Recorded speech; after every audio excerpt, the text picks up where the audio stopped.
What's going on, homies? This is an Eddie P exclusive video. Jimmy's at home working on top secret projects that I can't wait for you to see.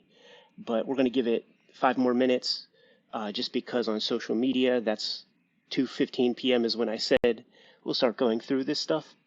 But we could just hang out in the chat and I could filibuster a little bit for 5 minutes while we get situated. Super stoked to bring all of this material back to show off under the microscope.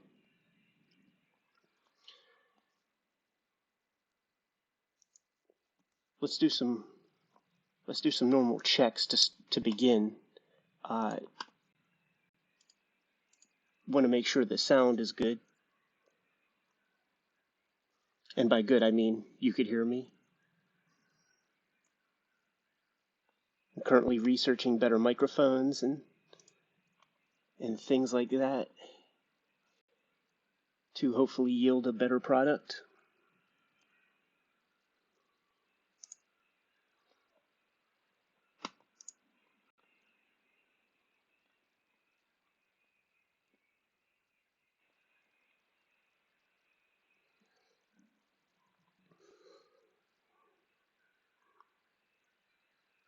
I guess we could call this a deep dive, but it's going to be a macro version.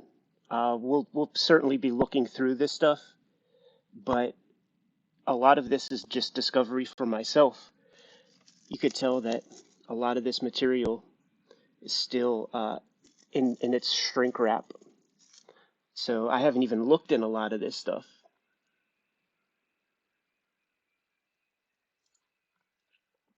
That's the other thing, Jackio. I'm glad you brought up Otomo.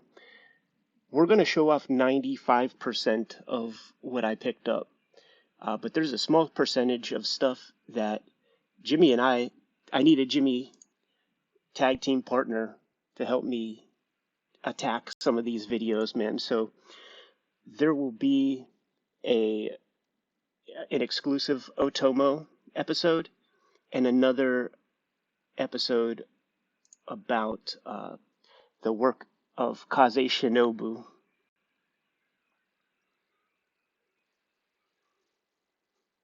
Those were immediate works that I knew Jimmy would respond well to. And, you know, when we have our limited time together, I don't want to waste the man's time. I don't think much of this stuff will be duds, but who knows? Superfly Jimmy Rugg, I like to call him Jimmy Jam Rugg, because we are like the free birds.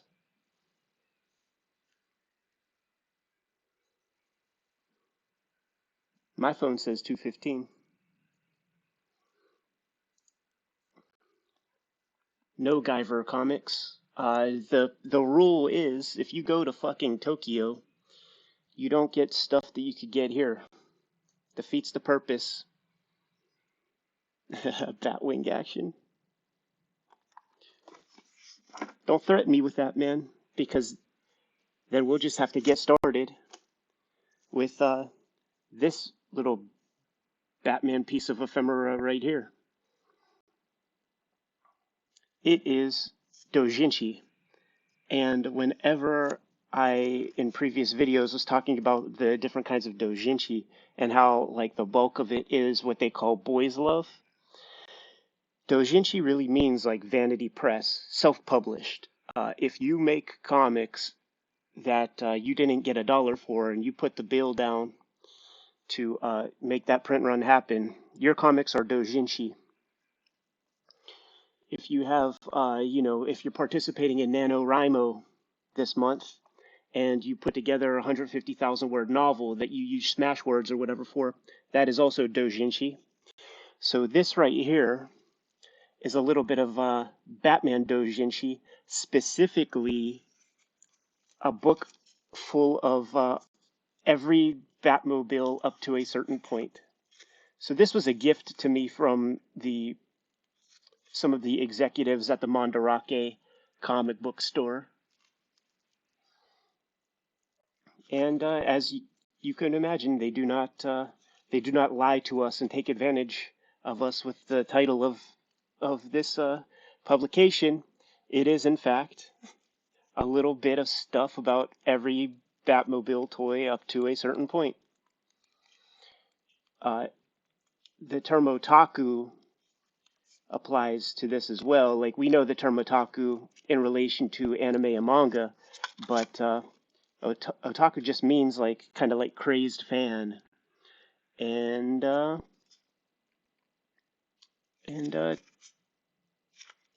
are many kinds of otaku, and whoever constructed this little doujinshi is an otaku for Batmobiles.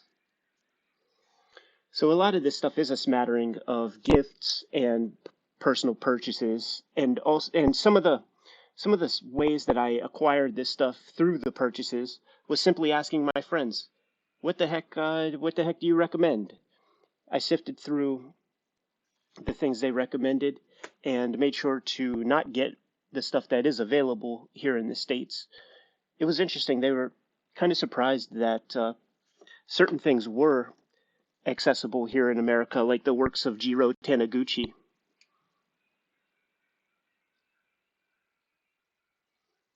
I see some Japanese characters in the chat room. I can't quite tell the avatar, but I wonder if I know you.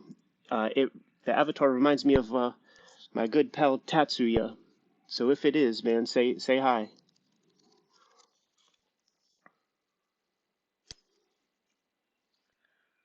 Now, I don't know if this is doujinshi or if it is something specific from Mandarake, the comic book chain, but it is a little book that shows off these toys of professional wrestlers in kind of Kinnikuman fashion.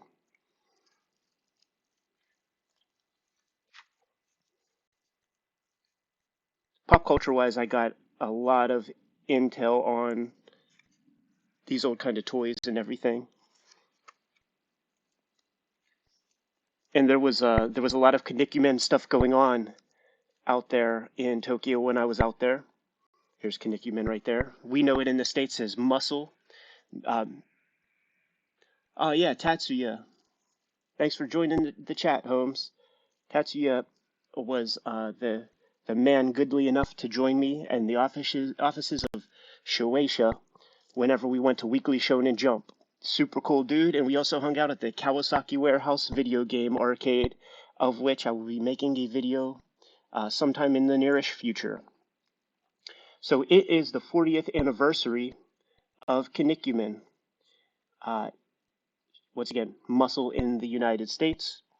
And there was some amazing art exhibitions, some special one-off toys exclusives for the department store where the exhibition was taking place. And that's Japan in a nutshell. Like, yeah, there's stuff in gallery spaces, but you can go to random department stores and there's like comic book original artwork on the walls. Kayfabers, did we ever get 2-figure Muscle figures here in the States? Because I don't think we did. I don't think we did. And it was pretty cool seeing those things.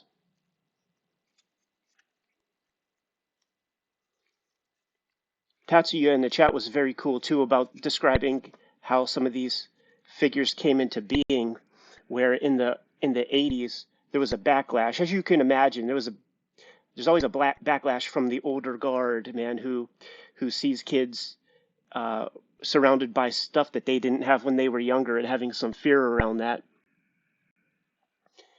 And toys were frowned upon. Now, I don't remember all the specifics, but basically what a lot of companies were able to do was package toys in snack packs, kind of like Cracker Jack prize. And also they created little guys like this that were erasers. So it wasn't toys you were selling the kids, it was erasers. They were just the coolest looking erasers one can ever buy, and kids somehow never used them on their homework. So once again, another one of those great instances of Japan kind of bending the law to fun ends. We could keep things rocking.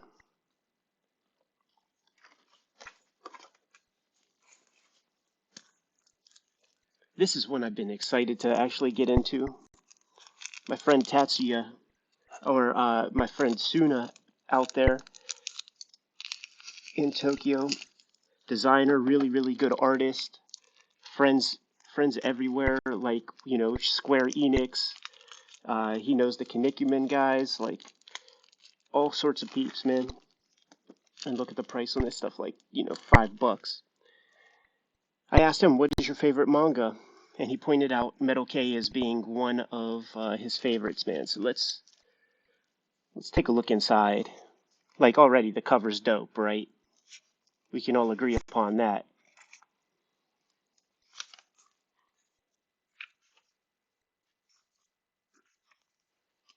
Okay. Yes. This is page fucking 1, ladies and gentlemen.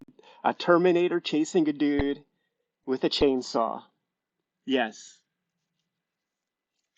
Gets my seal of approval immediately.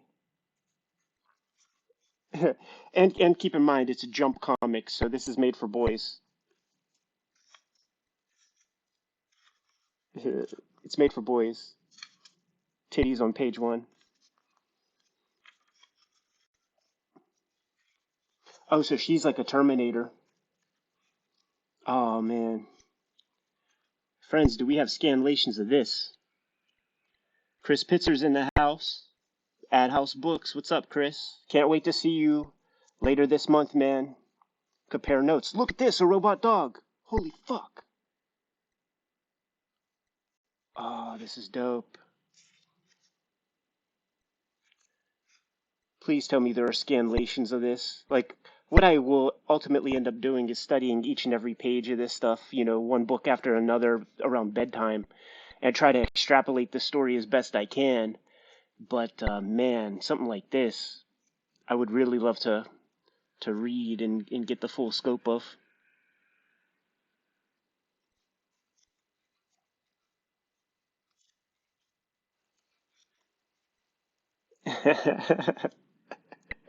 Oh, man. Yeah, this is a winner. Thrilled to have this one. Metal K. If you find some, and this is apropos to my current comic. See, that's one of the things. I was talking to the homies and showing them off my new comic. Some of them saw my new comic from the Instagram and gave me suggestions accordingly from the looks of it. Holy shit. Look at this, man. We 3. Yo, George, don't even trip, man, because I'm going to keep this stream live. I'm going to keep this video live.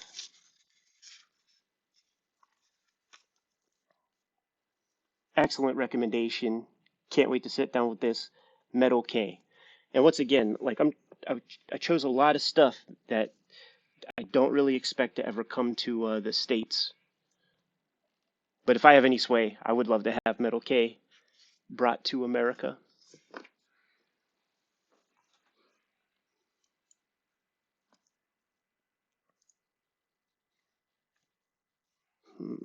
Let's see.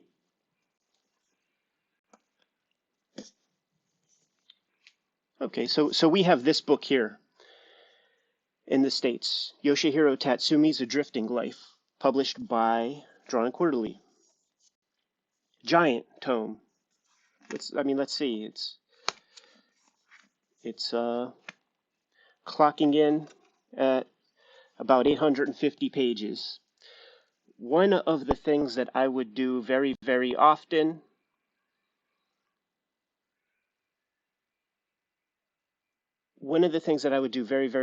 while I was out there in Japan would try to discover where these works that we know in their trade paperback edition or tankobon edition, where were these stories initially serialized? For instance, we know Akira came from Young magazine. That's where it first appeared on a weekly to semi-weekly basis for about a decade. Um, and there were some very interesting revelations when that question came up. Uh, a drifting life. Everybody sort of knew that I was down with Tatsumi. I was asking about Garo magazines and stuff like that, of which I have none here, so we won't be going through any Garos. Um, where the heck did a drifting life? Because it's not your average manga. Like it's a memoir.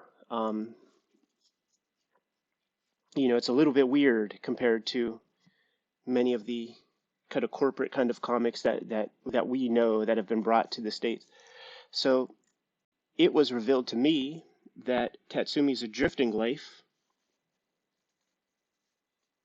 dun, dun, dun, was initially serialized in Mandarake catalogs. Once again, Mandarake, that big chain of comic book stores or pop culture stores, predominantly comic shops, uh, serialized A Drifting Life. So when I asked the question, some of the fellows, like Katsuya, not to be confused with Tatsuya, tossed me a couple Mandarake catalogs.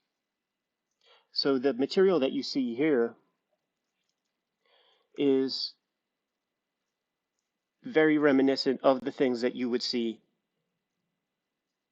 in like Nakano Broadway Mall, and there would be specific shops for all of this specific stuff, whether it's toys from the 70s or earlier, toys from the 80s or later, like Super Sentai and Transformers. That's a shop. Um, American stuff. Here's animation cells.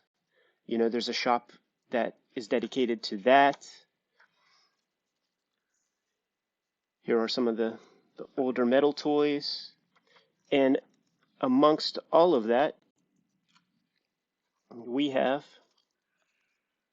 Tatsumi's A Drifting Life. This is, I believe, the final chapter.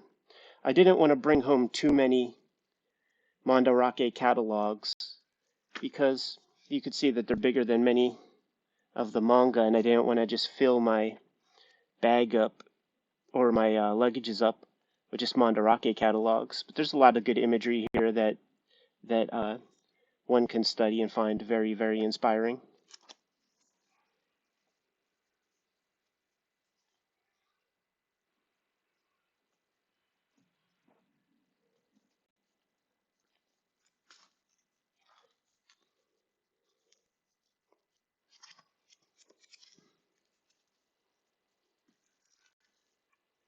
Keeping in the spirit of kayfabe, here is a professional figure catalog, doujinshi, showing off Japanese wrestling toys from the earliest days. Antonio Inoki, like you could see Hulk Hogan here, and it might be hard to tell on the webcam, but the blonde is really like gold paint. Harley Race, Abdullah the Butcher, super fun. And many of these characters, like a lot of people were asking, like why didn't we get Kinnikuman in the States? And the reason simply is that many of those characters were based on American wrestlers like Terry Funk and Hulk Hogan.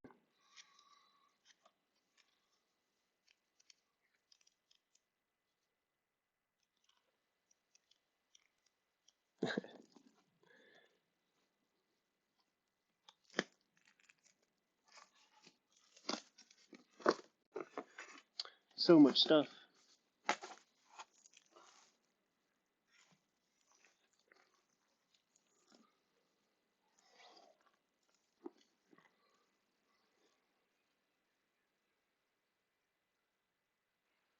Popcorn.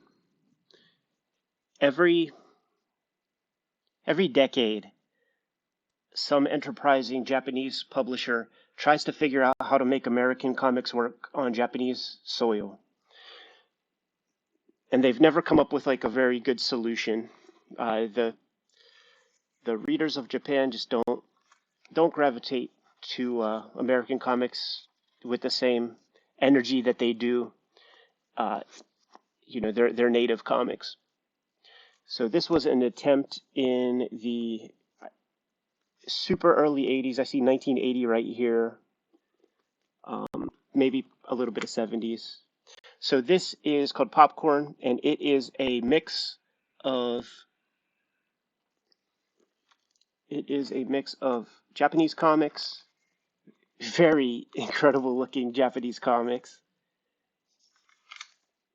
with American stuff in the back. Holy shit, this is beautiful. Now, I have to confess that a lot of this stuff I did not look in while I was out there in Tokyo for several reasons. One, I'm not sitting in the hotel. Hey, man, this looks like Otomo.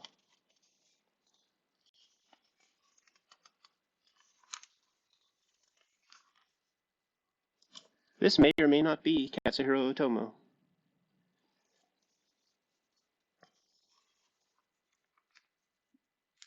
But two, I didn't take a lot of these books out of the package because I didn't think that they would be mine. I didn't think I would be able to get them all back to the States, for many reasons. It's a long distance from Tokyo to Narita Airport, so I got scared about not being able to just like lug all that stuff to the train station and take it back to the airport.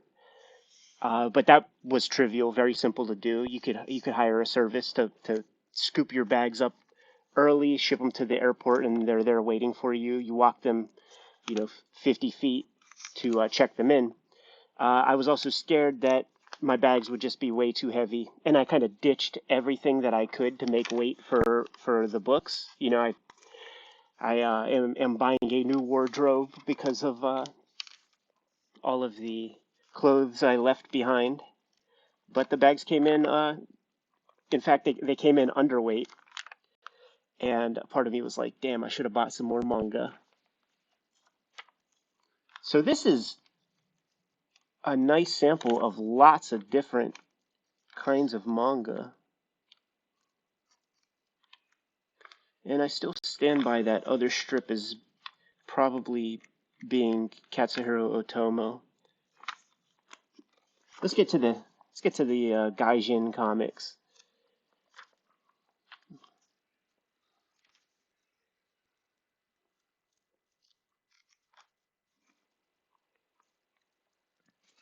All right, little Frazetta to wet the whistle.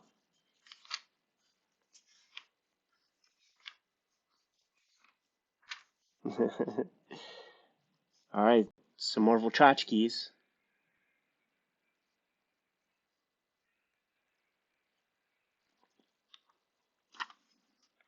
All right, man, Barry Windsor Smith.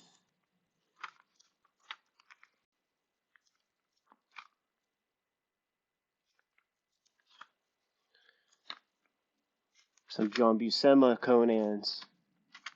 This is fun to see, like, what they thought would connect. Some Frank Robbins looking Captain America.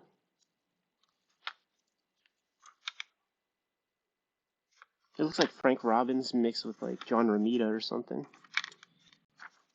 Let's see.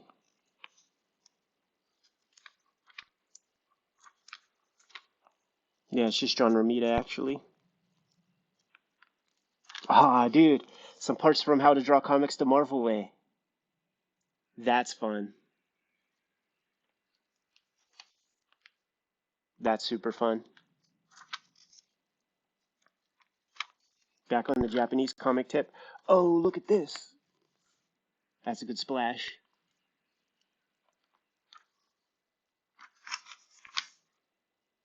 Wow, this is a fun comic right here. Cinderella Boy. A prequel to Cinderella Man. Oh, you know what? These comics read Western style. I see.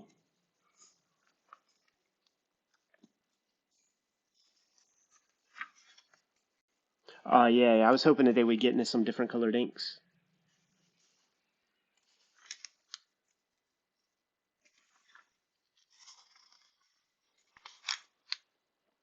Wow. Hopefully the color shows up well on the webcam. There's something about this that feels right with the Japanese characters. You know, this is so alien looking.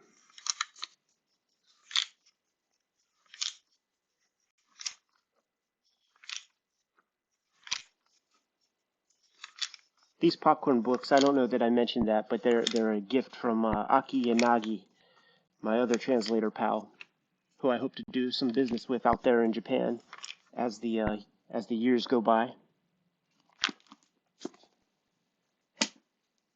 Let's take a quick gander at the other.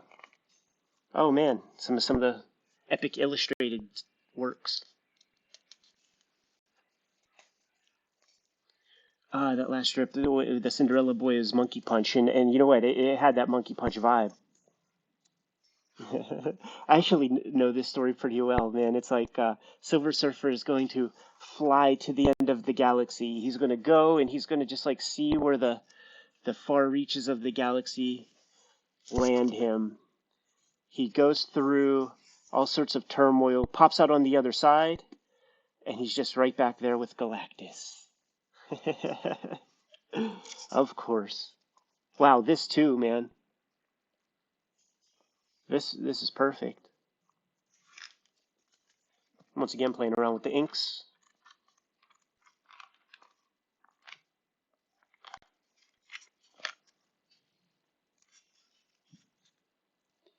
Baron Yoshimoto, Lone Fist.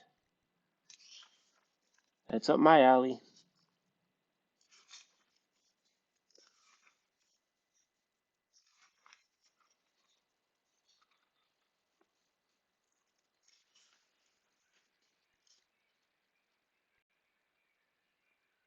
Oh, we'll be getting into a volume of Japanese Spider-Man in a hot minute.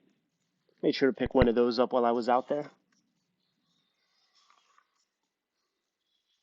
So Lone Fist, I am comfortable in saying, is an awesome fucking comic. And then back, it's so funny like how they just kind of like put in a Japanese story right in the middle, like they sandwich it in between the American stuff. And I wonder if they would say that this is an American style strip. Kind of works. You know, it's when you get to these four tiered pages that it kind of like breaks the template of American comics in those like 70s and 80s.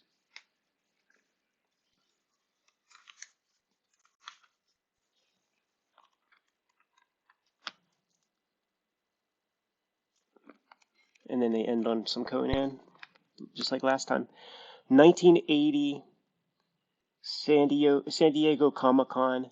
This is when the Japanese came to town.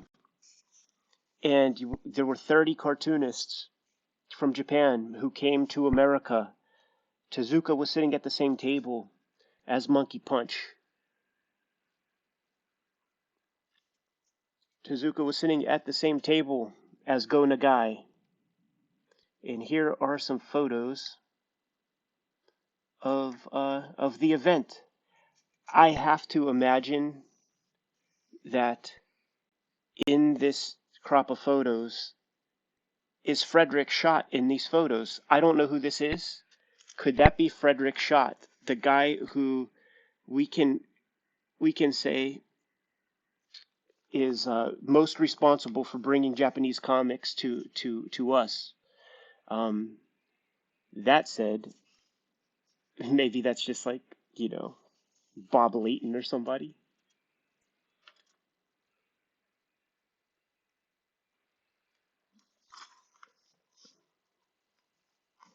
Who do we have here? Jack Kirby, Wendy Peeney, Wally Wood, and could that be Steranko?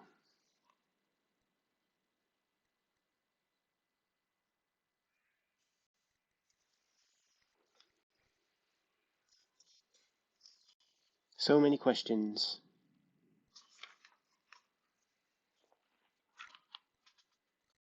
Alright, let's check out the Japanese portion. But not before we get a good look at the, I guess this was probably a creepy or eerie cover that Frazetta did.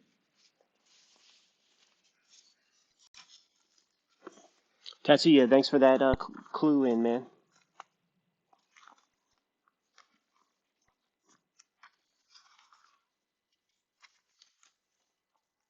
Little shoujo story. I'm guessing. Wow, this looks really cool.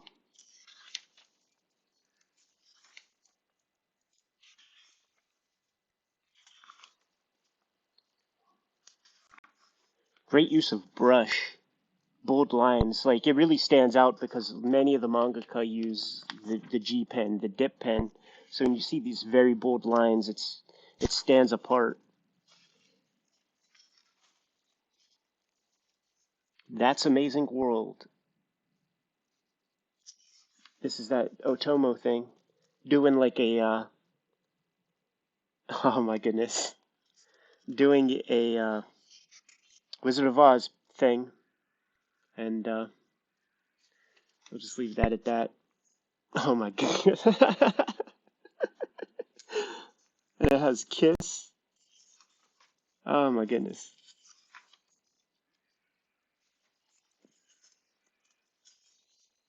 Holy fuck, this is awesome looking too. No idea who the cartoonists are. But this is how my tastes developed with American comics, with the comics that we have on our shores here. I didn't know anything whenever I started grabbing comics. I would just grab random stuff, and the things that I gravitated toward, I would pick up more. So ultimately, what I'm going to do is catalog some of this stuff in my own way, take some snaps, and next time I go to Tokyo and connect with my boys, I'm going to show them this work, and then they're going to point me in the direction of where I can get more of that manga. So it's a very unfocused kind of like manga binge this go around, where I just basically spent about 7 days in comic shops, like just going book by book by book, trying to see what the heck was available to me.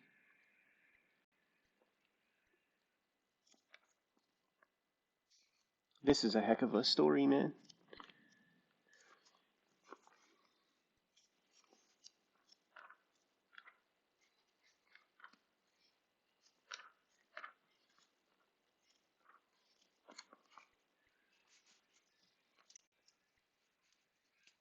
Don't sweat it, Captain Negativity. We're going to keep the stream live.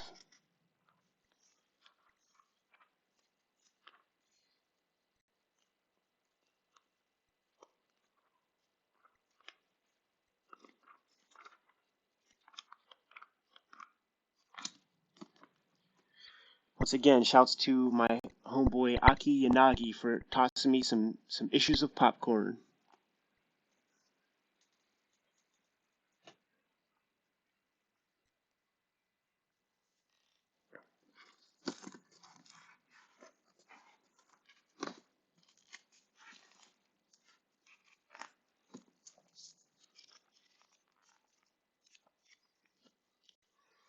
On the Kinnikuman tip, this was like the catalog that went along with the that they were kind of like selling at the 40th anniversary exhibition. And of course, it's like, it's catalogs the entire kind of lifespan of Kinnikuman. Muscle as we knew it. Many unusually small creatures lurking everywhere. The Famicom game. We got the Famicom game. It was a big dud. That game sucked. Yo, shouts to Alexis Zirit. Alexis, we're gonna have to interview you on the channel one time, homeboy.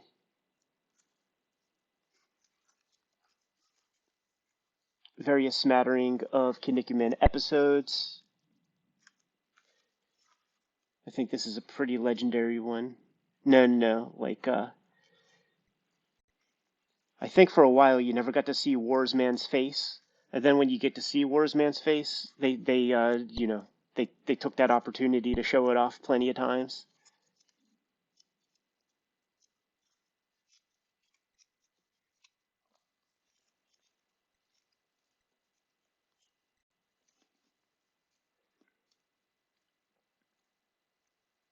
Pretty late period episode.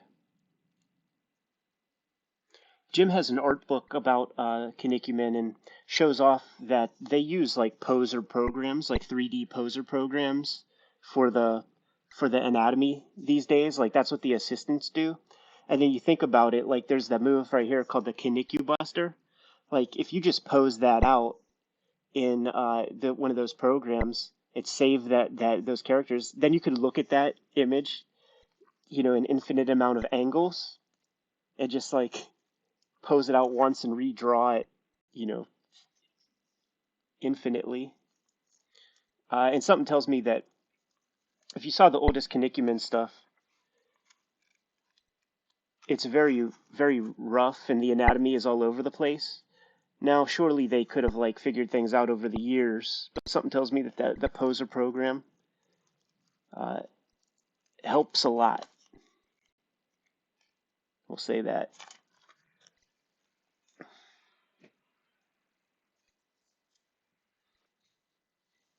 Nah, no Tetsujin 28. Gigantor as we know it here in the States.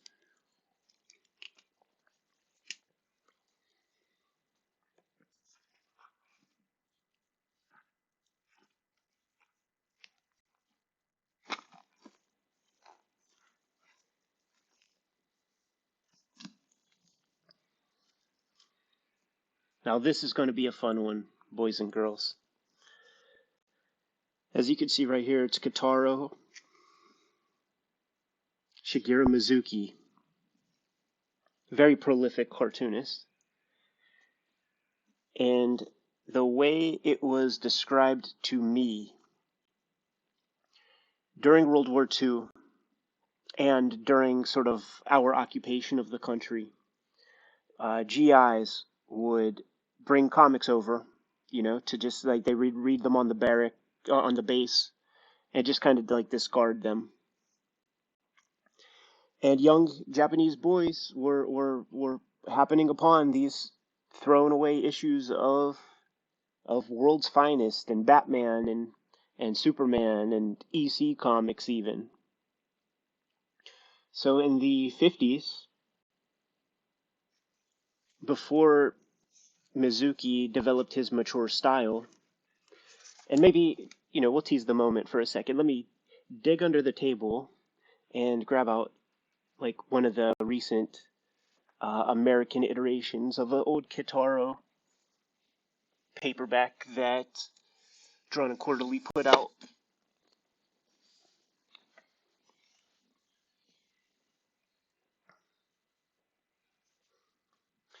And it is happy, excuse me, it is happy people on the far left. Kitaro, here's Kitaro, and this is more, I don't even know if this would be considered like the most mature Mizuki. But this character is an institution, toys, all sorts of tchotchkes, where, this character was licensed and everything, and there's endless Kitaro comics.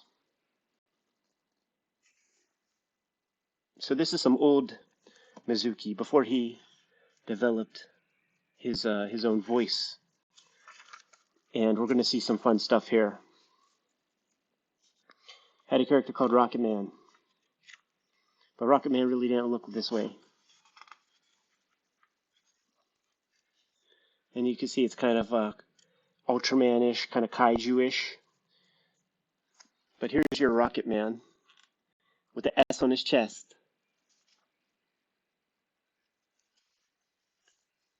Yeah, show is definitely more mature. Like, probably as mature as it gets, man. It goes up to the 80s.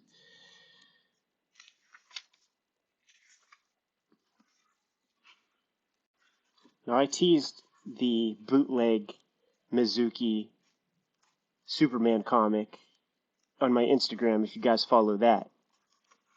But this will have a bonus. And by the way, Rocketman doesn't show up that much. Chris, I knew you would dig. I knew you would dig seeing that, man. Now this isn't mature Mizuki by any stretch, but it's still really, really, really good. I'm just trying to find more Superman pages. Here's some. They even have like this has like almost like a CC Beck vibe. Or you know what, Fleischer Brothers. And here it looks like a bootleg toy version.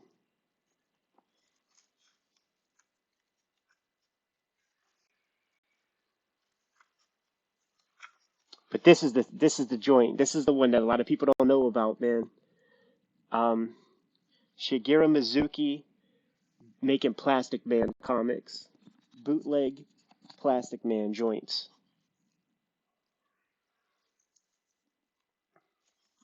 And this is 1958.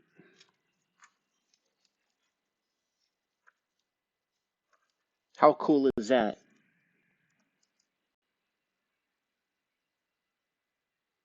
Yes, Identity. We're definitely gonna leave this video live.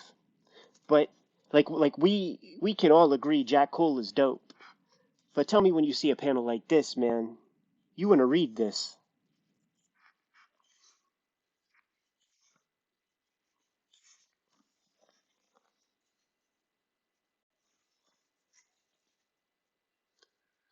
Seems like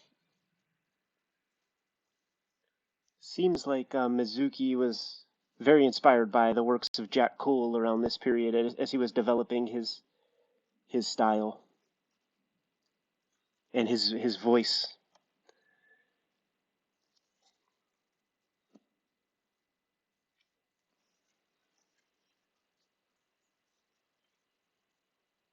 And then this is where he's slowly starting to become who he is.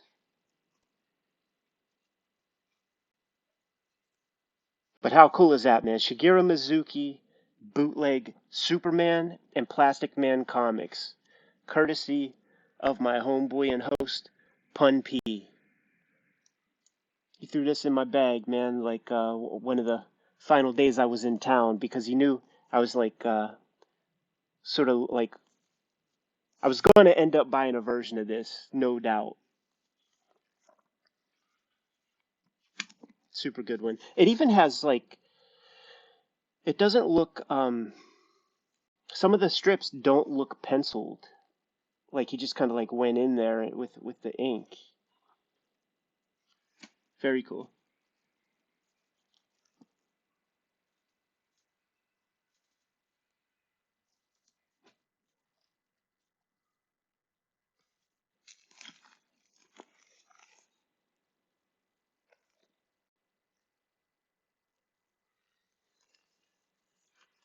$14 showed this off a little bit on the Instagram, and it's a Kazuo Umezu. I think it's like Cat-Eyed Boy, and we've gotten some of his works. We've gotten some of his works, but I was at the book off, and that's the place where you move the decimal point over to the left 2 places, man. This manga cost $1, and that 8 right there, that's just the tax, man. So it was $1.08. And what sold me was the initial color sequence. With the comic I'm working on, I'm thinking of using process reds now after this sequence because it's so creepy looking, man. Look how creepy this shit is. It feels so mysterious. This feels forbidden to me. Like I shouldn't be looking at this. Tawdry, lurid, all of those adjectives. Like that guy right there and his incredible background.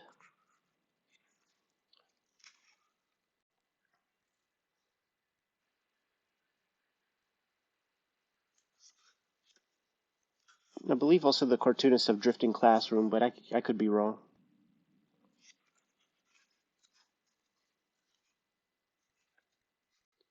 just endlessly like off-putting.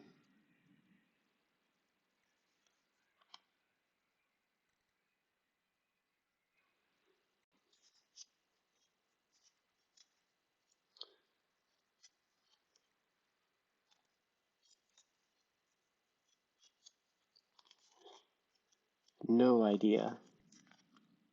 No idea.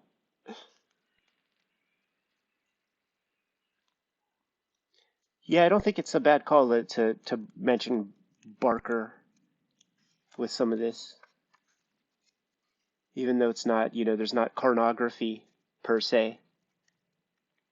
It's just very unsettling looking book.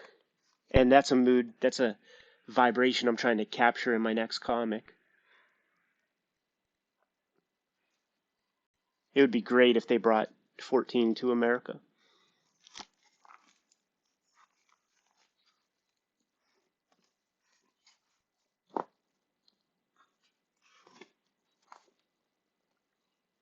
Here's an interesting one.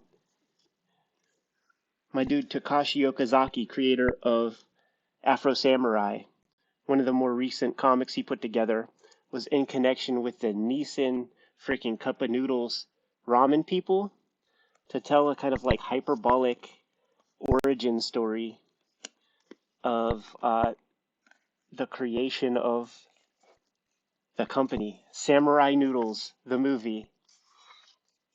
And one of the things I like about Takashi's work is the fluidity of movement. Like everything feels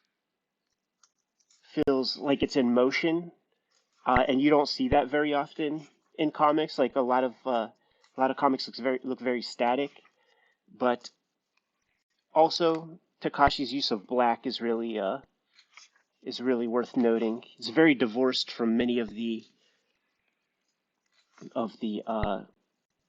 typical Japanese comics. Word on the street, thanks to James in the chat, says that there's scanlations of 14, so that's probably what I'm going to read before bed tonight. At least a few volumes of that, because there's a lot of 14 out there. So this is a gift from Takashi.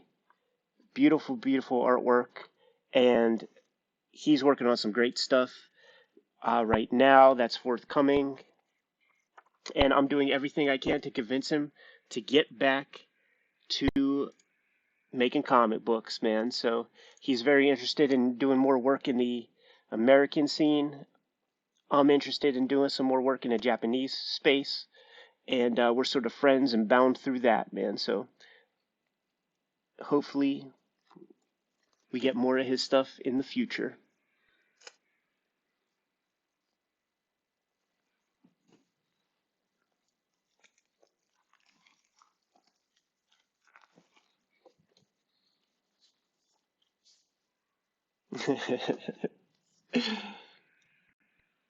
I was I was staring at this and I was like going to buy it one day when Katsuya, not to be confused with Tatsuya from Mandarake, uh, just dropped a whole bag of stuff in my lap, and this was included. I like it because it's uh it's reminiscent of like those like 60s kind of manga, which fascinate me. Um, but it's also creepy as hell. And once again, they knew the weirdness of my style. Excuse me. And they were almost like cherry picking and curating a collection of very weird Japanese comics for me. And this certainly fits the bill, man. When you look at something like this, you have to assume that Junji Ito might have seen this kind of thing when he was growing up, or Hideshi Hino, or any of those guys. Very, very weird.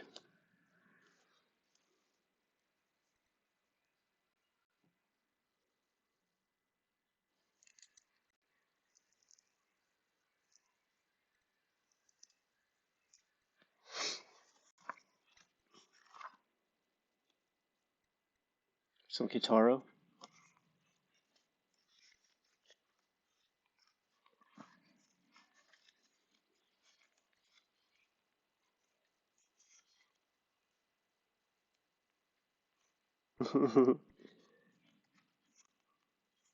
Yeah, some weird, oddball, I guess Mizuki, though I wouldn't have pegged it as him.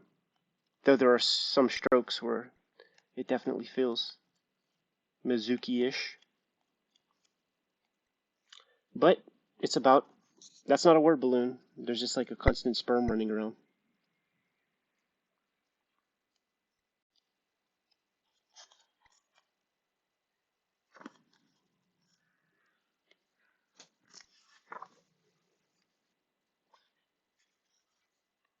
Such a fan of colored inks.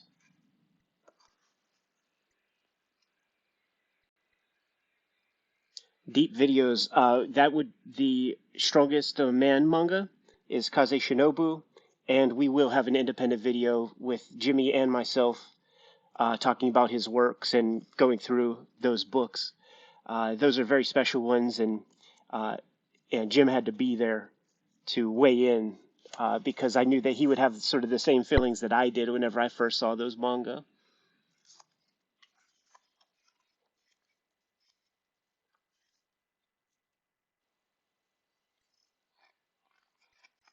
Very, very odd stuff. But wait, there's more. Yeah, these were gifts from the fellows at Mandarake.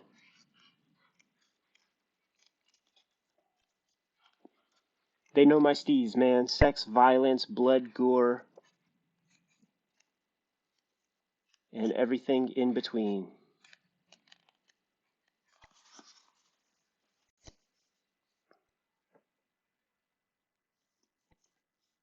Cheers, Captain Negativity. Once again, the videos will stay live.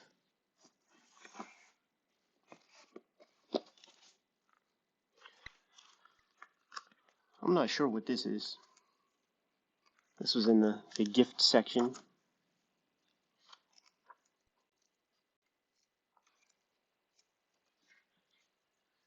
I love seeing Cartoonist Studios. Like, look at that. All kawaii colors.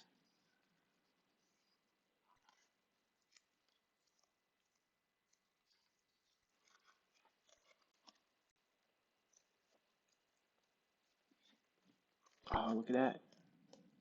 Look at that, man. That's the human hand really made that thing.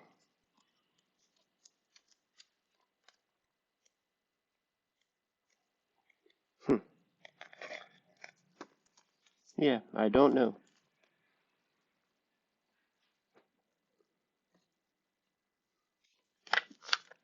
On one of my last full days in Tokyo, I got to meet a lot of like the sort of like new generation of mangaka, and this was an incredible book that was given to me. And this mangaka actually did not show up. Um, Once again, deadlines, man, unforgiving deadlines. It's real fun that in the digital age, this dude kind of like skeuomorphically decided to keep like the red process colors just because of like the grand tradition of those colors in old like weekly jumps and stuff. But this guy's work is so freaking good. Shades of Gekiga, like Tatsumi manga and comics of that ilk. Just very, very, very accomplished stuff. And then when you get to the end and you see the bio of the mangaka, I see this right here, and I went to my homeboy. Was this motherfucker born in 1992? 10 years after me? And they said, yeah. Made me feel like I needed to go pick up the sketchbook again and get back to business. Awesome manga. Gonna have to ask about the dude's name though.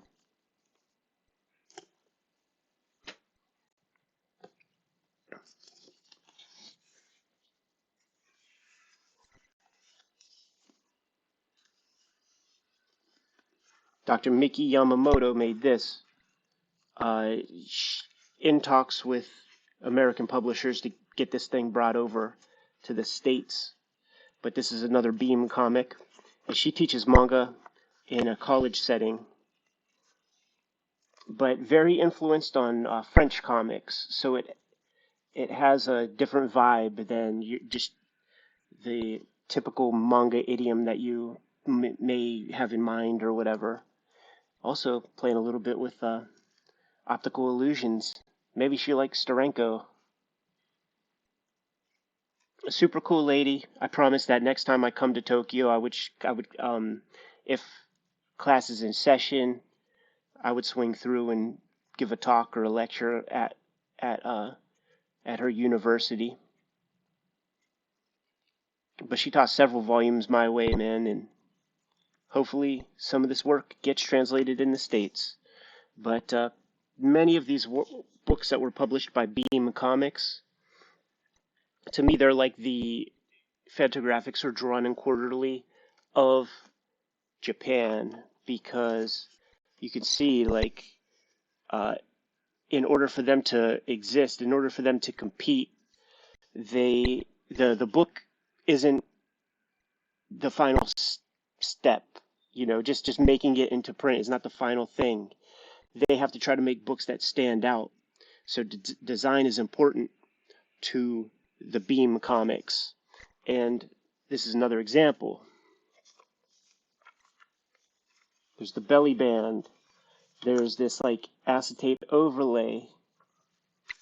There's processed inks on like this speckled paper, end papers. Different colored signatures. And this mangaka is Takahito. I'm spacing on the last name, I confess. But there it is there, I'm sure. This is the fella who draws about 4 or 5 times up and uses only a single chopstick, a chopstick that he's been using for many, many years, and a toothpick to do the inking. Doesn't do much penciling. This is all about communicating ideas.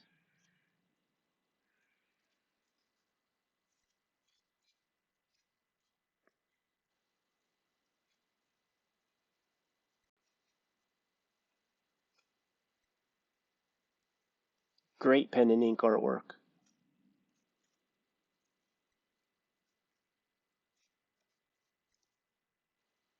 I feel like Dave Mazzucchelli vibes are in here, like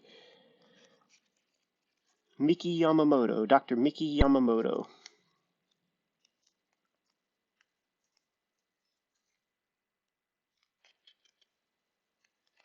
Excellent cartooning.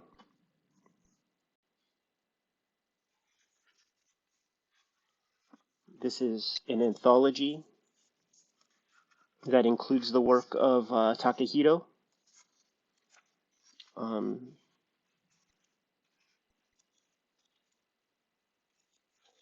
Or no. This is another mangaka who I met out there, who is doing a story about, I think it's like music in the 1920s. Yeah, he was at my meeting at with the Beam crew.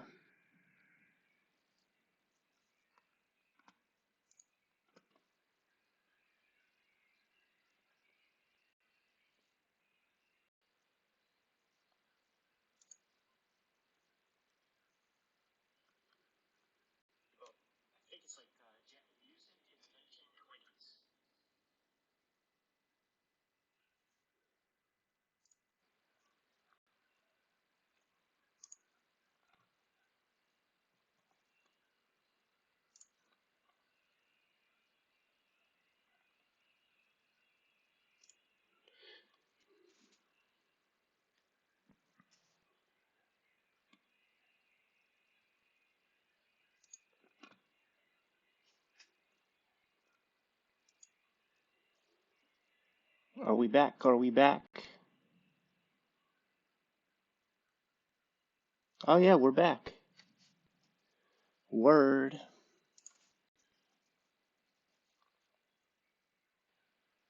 Apologies for that snafu.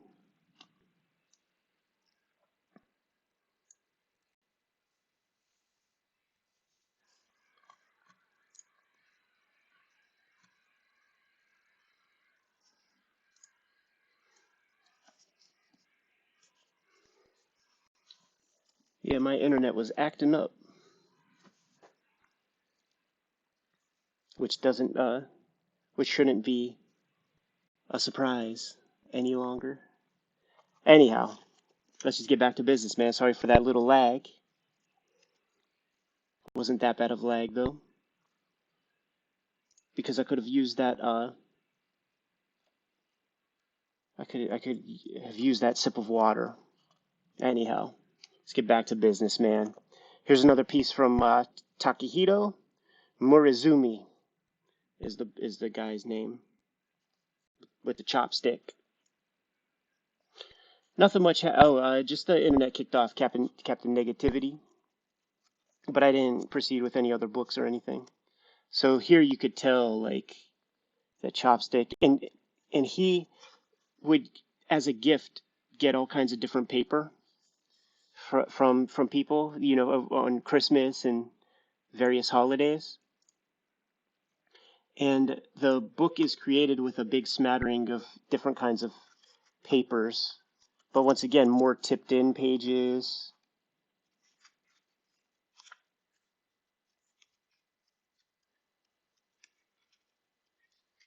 All in the service of the story.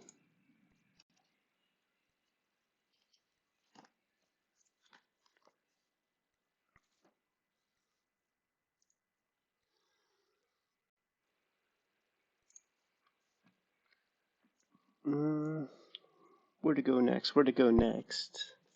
How about this? This was in a gift bag from Katsuya from Mandarake.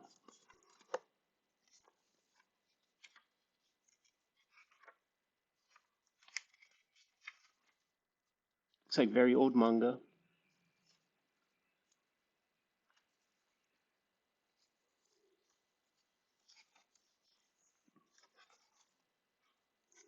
Reminds me of like the Cyborg 009 kind of style.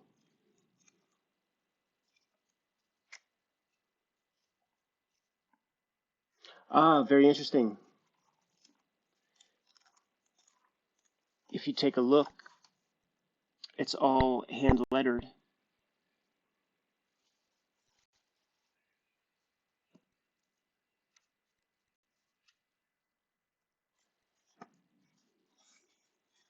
All hand lettered. Very interesting.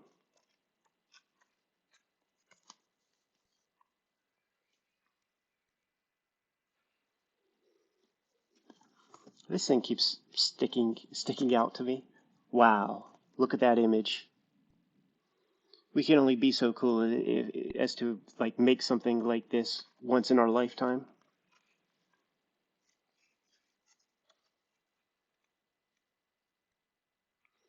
Okay, this is just chock full of crazy cool imagery.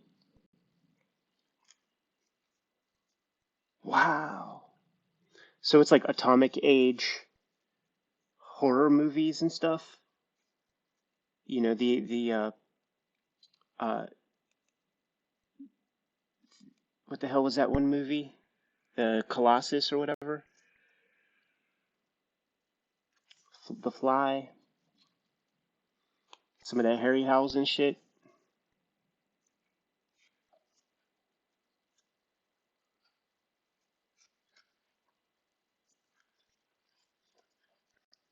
Is this a catalog? Is this doujinshi? I just don't know.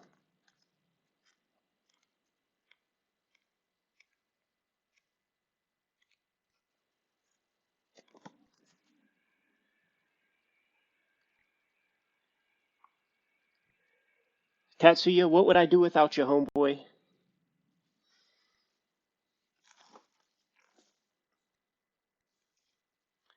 Here's a fun one from when I was kicking it with the folks from Beam Comics.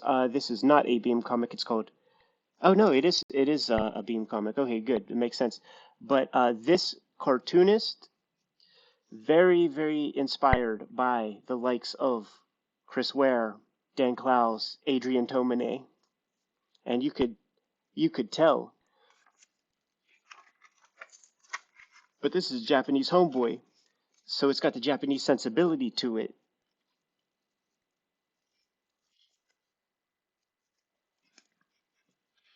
But good use of that Midwestern color palette. Tell me this isn't fun as hell.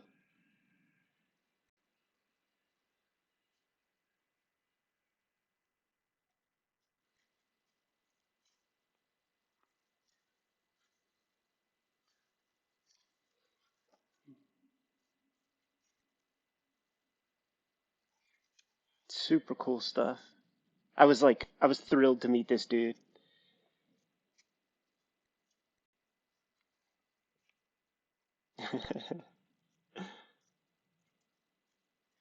Really accomplished stuff. Whenever I went to the meeting, I had a Fantagraphics t-shirt on, and he just kept talking about that. Like he wanted a Fanta t-shirt and stuff. I'm gonna have to get a hold of one and send it to him.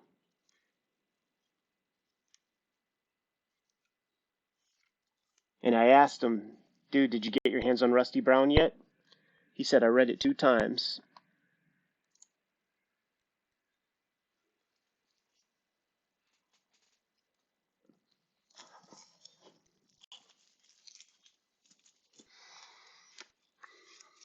Let's see. Yeah, this is the anthology that has Takahito's other work in the back here, but the work up front. And this is indie Japanese comics.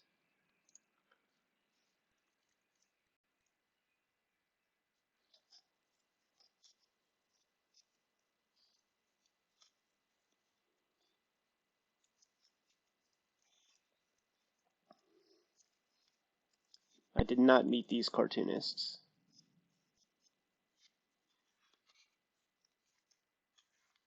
This art really looks cool.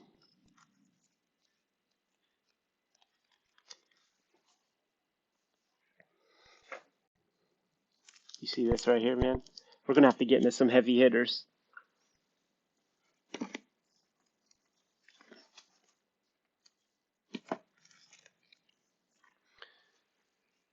So it's very late in Japan, and I see Tatsuya's still in the house.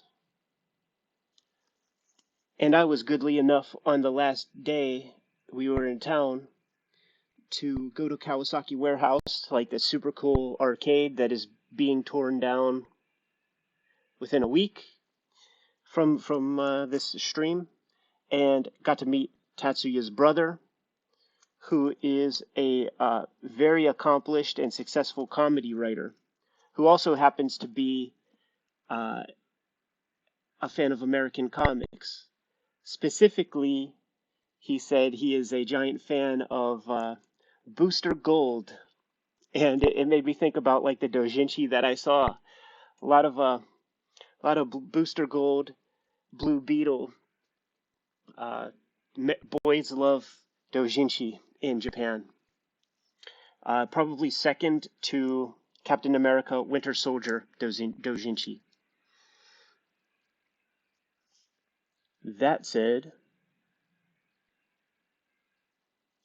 uh, Tatsuya's brother tossed some manga my way, and the second I opened it up, I'm like, it's amazing. This is very divorced from what we think of as manga, skewing far into like the Fort Thunder, High Water Books landscape of like independent comics. Bright garish markers, insane subject matter, crazy visuals,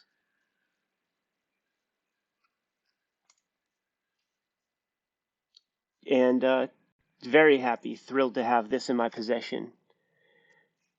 Here's the move. Here's the move that I have to figure out, man. Pittsburgh is a town of 300,000 people, and there might be like a few dozen Japanese folks, if that, and they're students probably. But I need somebody to tell me a story. I need somebody to like sit with me and read me these comics. You know, look, Mario.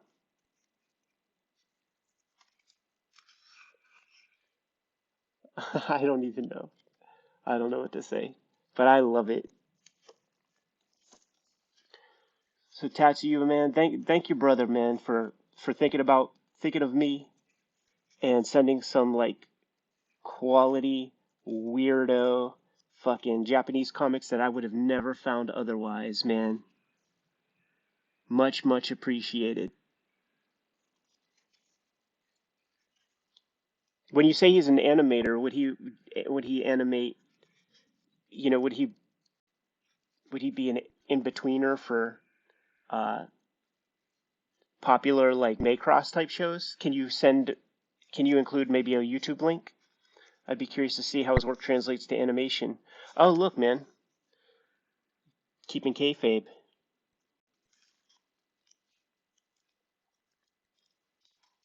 This is a very cool object.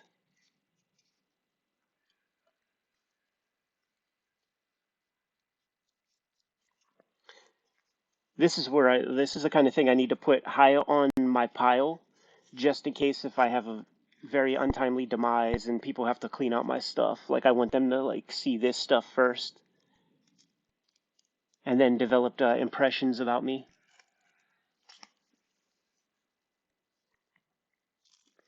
Happy. This is something I was curious about, man. My friend Suna, guy who's a incredible designer, artist, says that this is like one of his favorite comics of all time.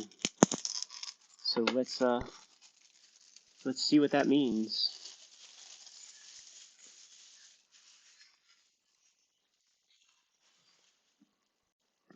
Once again, it's called Happy.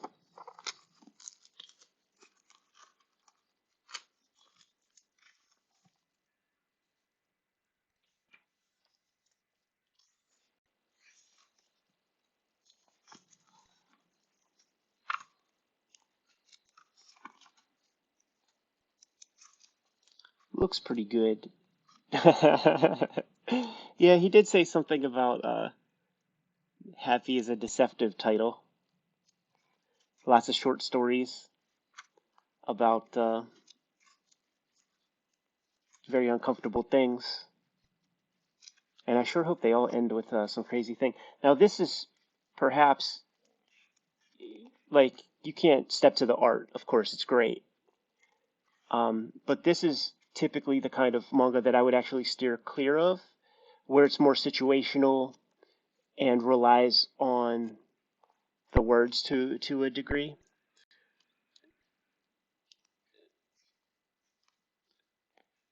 Obviously, because I can't read the language, man, so I rely on reading the pictures. But this is pretty good stuff. I like it.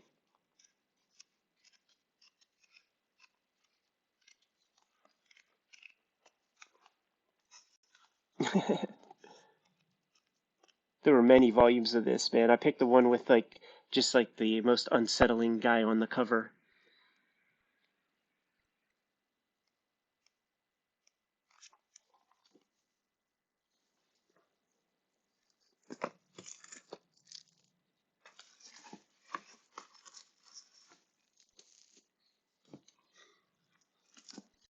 Got this from Pun P, and it's like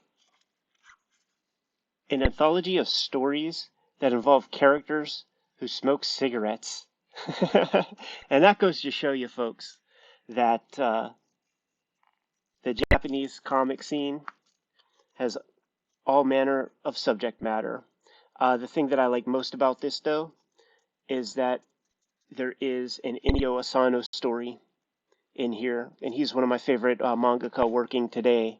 So I'm very happy to get my hands on some Inio Asano work that may never come to the States.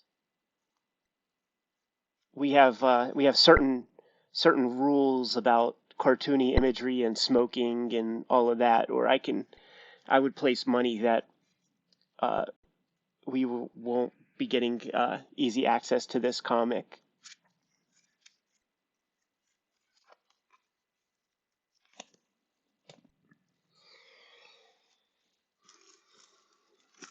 Who here in the chat room is a fan of the great Hara Tetsuo's artwork, the artist behind Fist of the North Star? I, for one, certainly am. And when I happened upon this 3-volume Taikobon series called Cyber Blue that I never heard of, well, I had to get my hands on it. I had to see what Hera's up to. I'm not quite sure which period of time this would have been created, but you give me this dude with that gun on the cover, my mind goes places. I have to see inside. And something tells me I'm not going to be disappointed with the imagery. Look at that right there, ladies and gentlemen. What would Freud say to that?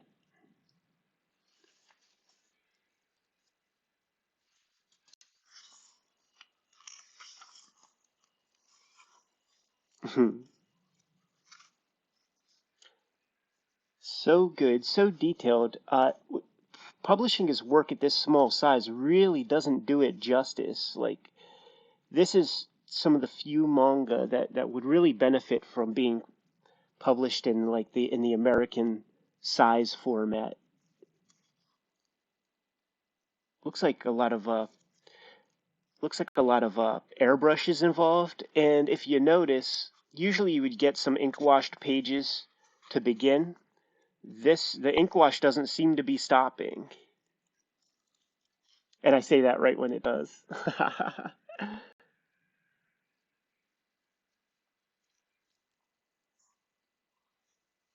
And this is one that I was just going through book by book by book. I wanted to get good stuff cheap. And I am very happy to get my hands on Cyber Blue. Now, what will happen is when I go back out there, I'll go scoop up the other 2 volumes.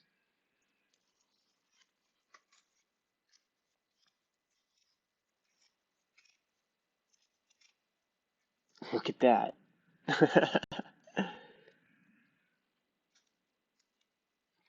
And this just has Hara Tetsuo's name on it. So Fist of the North Star was written by Boronson, and I believe some of his other works were written by others too. So this may be a rare instance where Hara Tetsuo is doing the complete package. I don't know how often that was done in his career.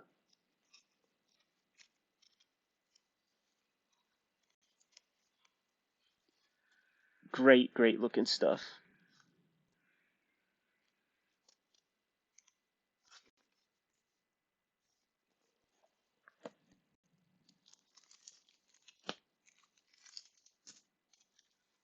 Ricky-O is a comic that a Kayfabe called out, said that I should get my hands on. And when I was in the book off in Ueno, I was very, very happy to come across this volume. And in other book offs, I saw more. It was interesting. Ricky-O comics were not in any of the Mandarakes, but they were in all of the book offs. And I chose this one because it had more visual storytelling. Like sometimes there will be volumes that set up some crazy violence, and this one just has more visual storytelling, more movement.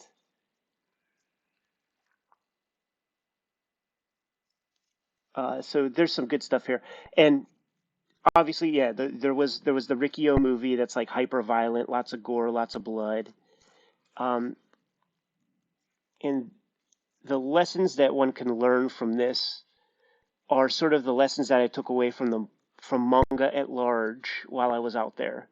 And the main lesson is If you think you went hard enough, if you think you created something as visually appealing as it could be, you could still go further. And there are some really good examples in here we will see shortly involving this guy on the back of a goddamn elephant shooting a dude through the chest with a shotgun while riding a frickin' mammoth. Need I say more? You know, he didn't have to include an elephant.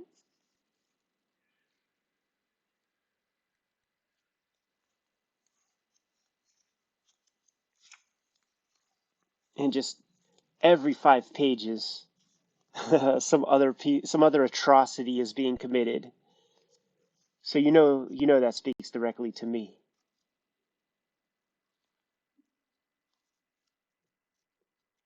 Especially when you guys see the comic I'm working on now. I might actually I did shoot and edit my first video of my comic. Maybe I'll put it live after this.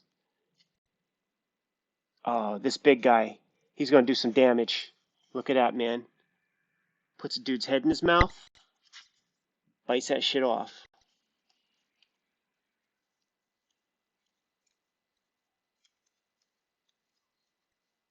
And Ricky is just like a random ass buff dude.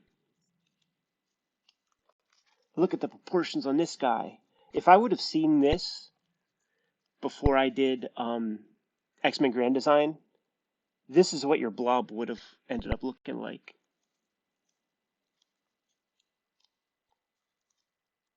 And look at this M. Bison type character. Heck of a manga. There are many volumes. I'll probably scoop up more.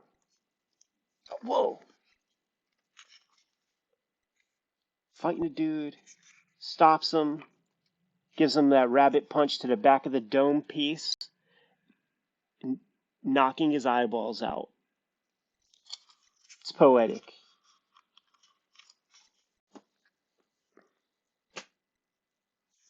Where to go from here? This to me is the thing I'm teasing. Like, I'm ending on this, and it'll probably be sort of meaningless to everybody. But I had this issue of Shonen Jump when I was a boy, and I haven't looked in it since maybe 1997. So I'm teasing this out, man, and I can't wait to get there. So thrilled that I found this. Let's go into some wrestling manga. Why not? Mil Mascaris one. And the way these books look, they would be like after mags. Like, it looks like they keep kayfabe. Matches are documented, and it seems like every episode, you know, highlights matches. Man, it's just fully action packed. We showed off in one of our earliest show and tells a box of these wrestling comics, and Jim basically cleaned out the Mandarake of their stock. So I grabbed all the stuff that was left. If I asked nicely, I think he would let me borrow his Shonen Sunday wrestling comics. This on the cover here is, of course, Giant Baba. And this guy down here is the infamous Antonio Inoki.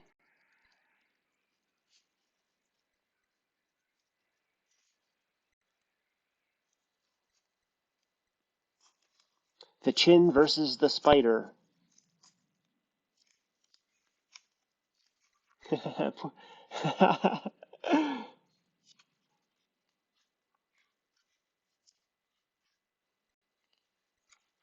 This is like excellent propaganda.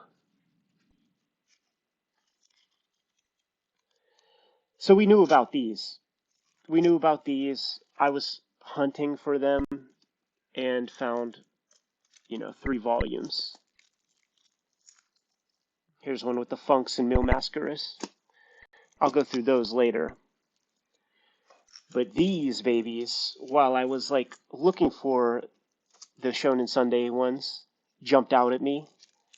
Published by Jump, and it's more contemporary. Like, look, man, the Road Warriors.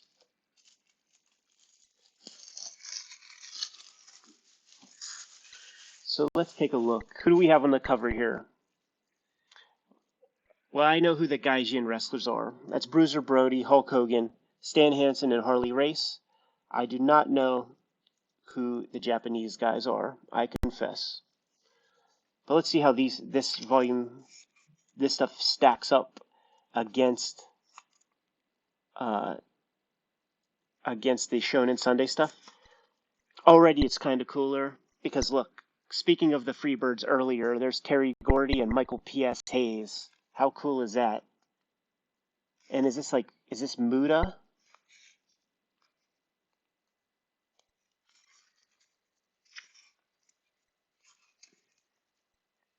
The Great Kabuki.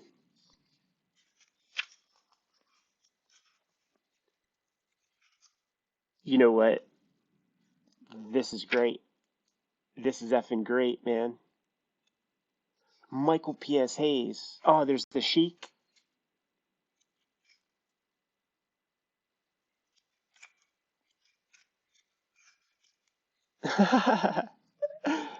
Unbelievable. Unbelievable.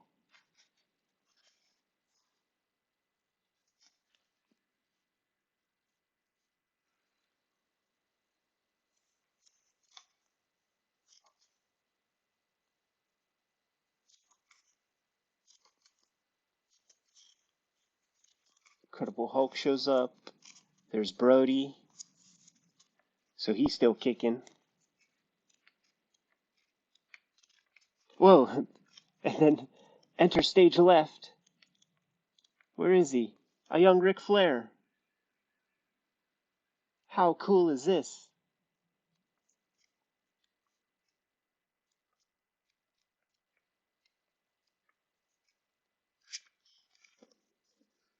This is a home run. This is a fucking home run. And that was just teasing us, because we're going to have to check out the Road Warriors one.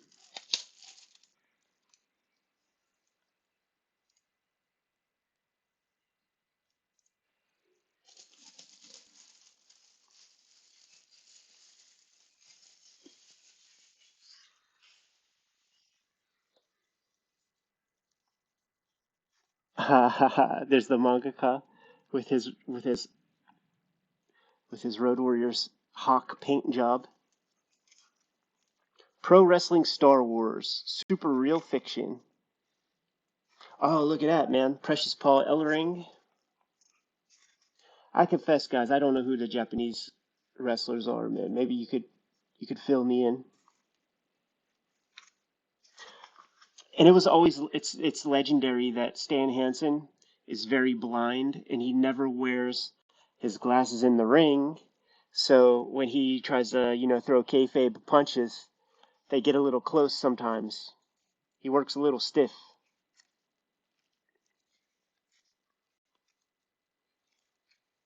Ah, there's Andre. I'll be doing an Instagram post with some key images from this after I split. This is just kind of too cool. Ah, look at that, Ric Flair. That's a heck of a splash page. All right, here's what we came. Here's what we came for.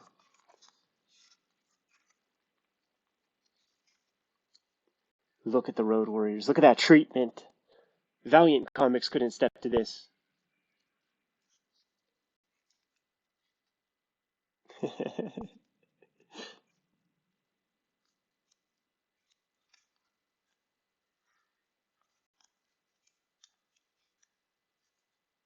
There he is, Precious Paul, when he still had hair.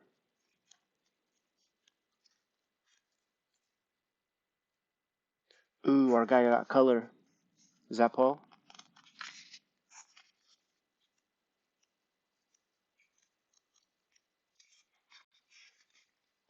Who's this showing up?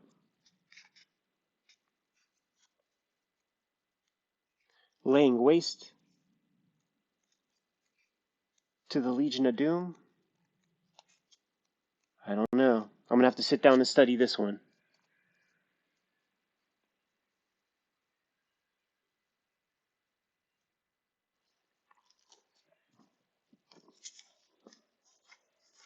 Inheritor of the Planet.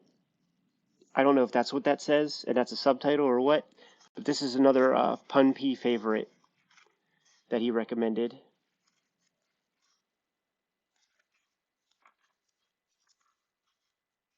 Looks pretty good.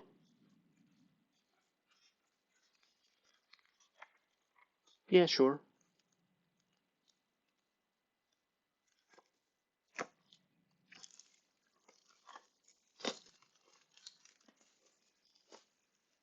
Alright, Yawara, Billy Bat, and Happy.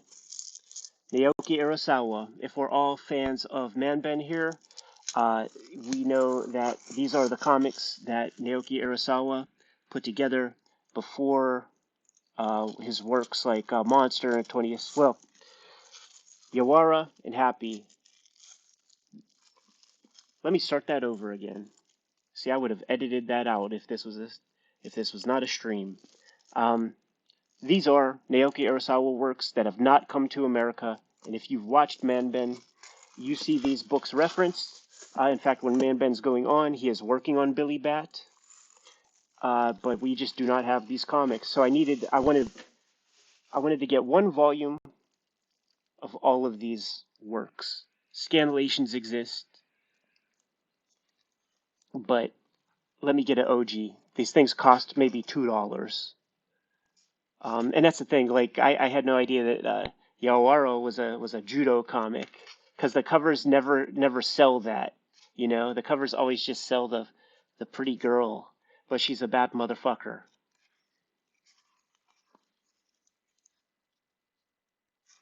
This is some old Urasawa. You can kind of see it in some of the characters.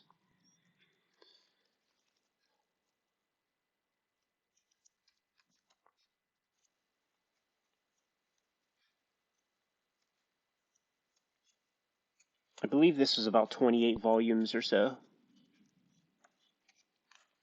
Scanlations are available.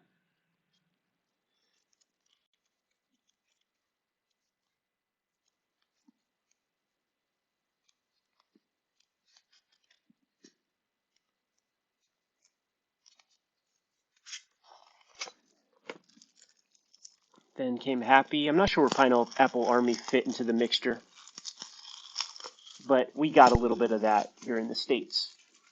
So I didn't pick any Pineapple Army up.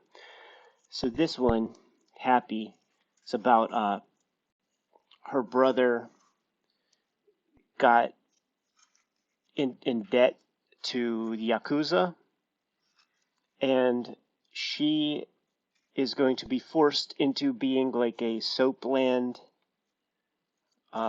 prostitute if she doesn't pay the loan back with her tennis prowess.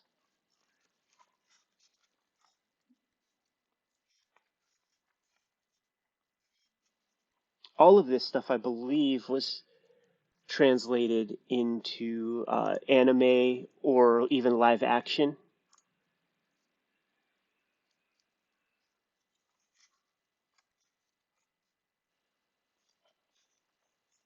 And I believe scanlations for all three of these that we'll just like take a quick look through are available. I'm a big mark for Urasawa's work, so I had to just have some representation of the other works he's put together that we just do not have here in the States.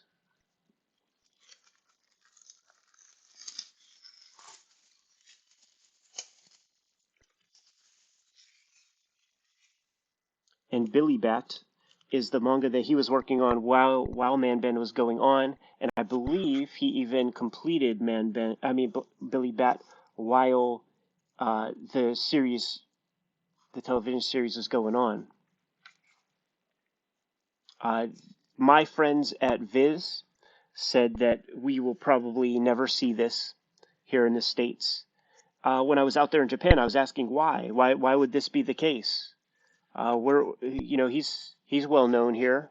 We like his work, and they said that they're perhaps a little embarrassed that the main character is an American comic book artist, and it's just it's all kind of wrong uh,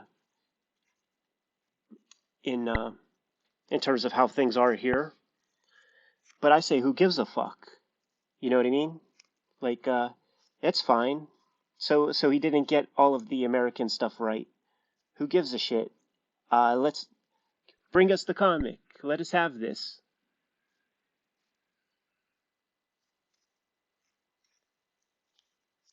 Once again, because, and I say this because we just don't have it and probably will not. But there are scanlations. Read them. I can't make heads or tails of this, man. But I'm curious.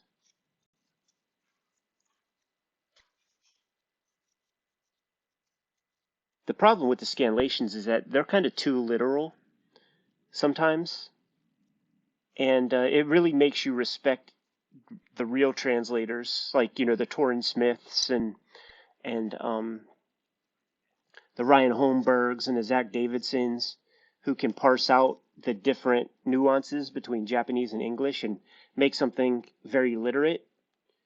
But if you can't be with the one you love the one you're with, man. And I'll put up with a scanlation in the meantime. Why not?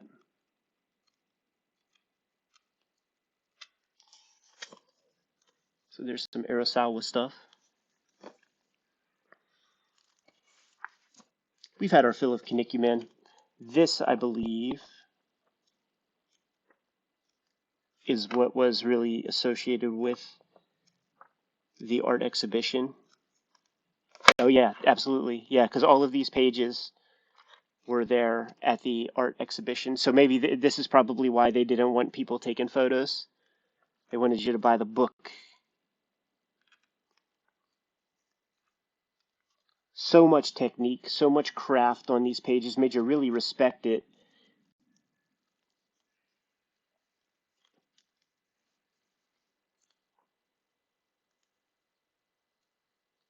Putting down screen tones, uh, taking the dots away in various different ways, dry brush, so literally scratching the dots off with razors, white out.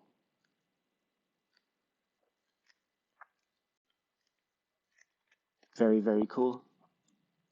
And what is a Kinnikuman book without the rogues gallery of all the most popular ones? When we all know that the coolest one is Stereo Cassette King, the one Kinnikuman that's like a Sony Walkman.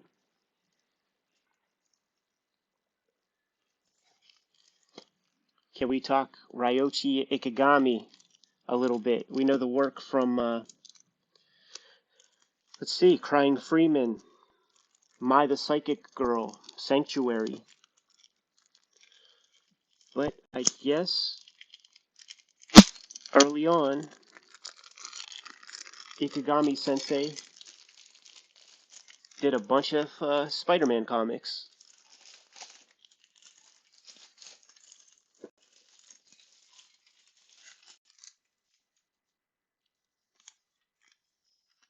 For the price of 500 yen or $5.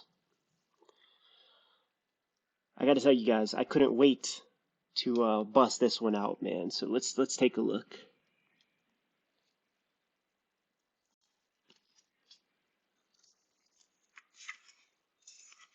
Let's take it slow. I love it already.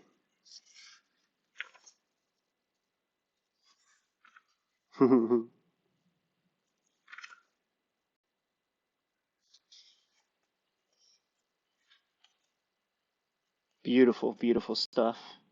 Now, now, Ikegami worked with Kazuo Koike, the guy from Lone Wolf and Cub on Crying Freeman.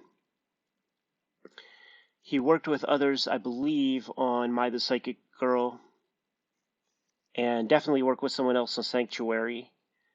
My question is, did Ikegami do this complete package?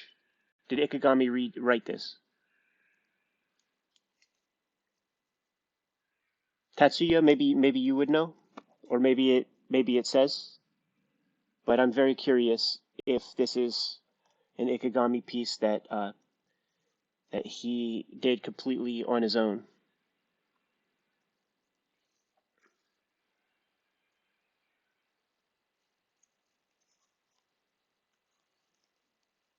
I would say their Peter Parker analog is much cooler looking than ours. And I guess this would be the Flash Thompson of the gimmick. Maybe this dude.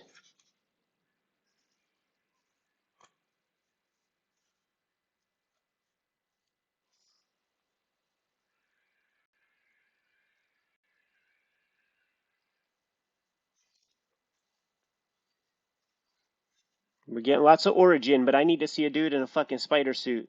God damn it.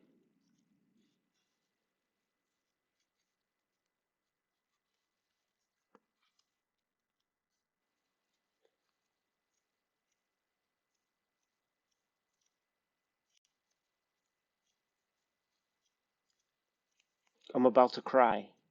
I think I'm at the halfway point. I saw very little Spider-Man so far.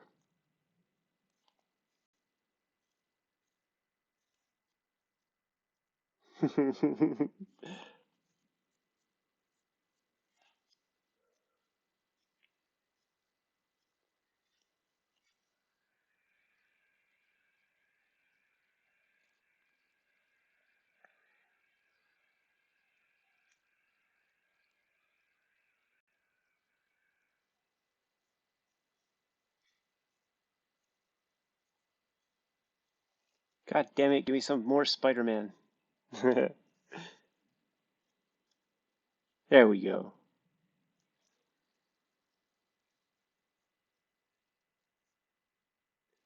Super fun treatment. Like you could see the Ramita in there,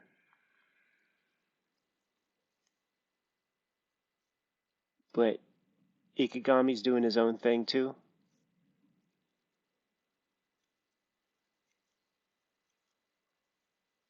What? God damn it.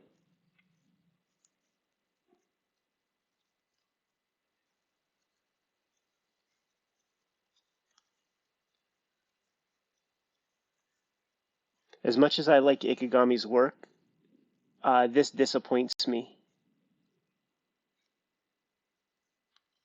Just because I'm not getting that much Spider-Man. Oh, that's awesome. That looks like a Halloween costume, like a Ben Cooper Halloween costume.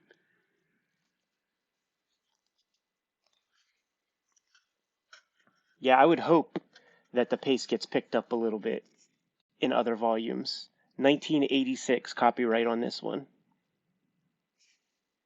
And perhaps this is the writer, Hirai Kazumasa.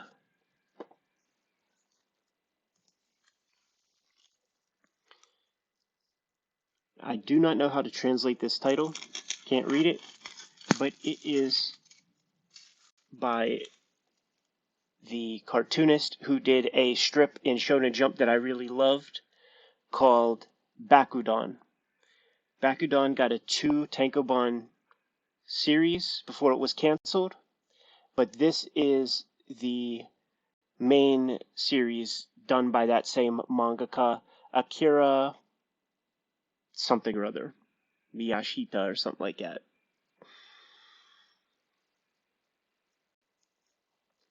And you can see volume 34 very much like looks like a lighter Hera Tetsuo kind of artwork.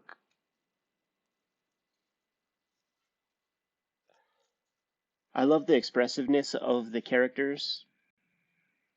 Yeah, that's it. Akira Miyashita.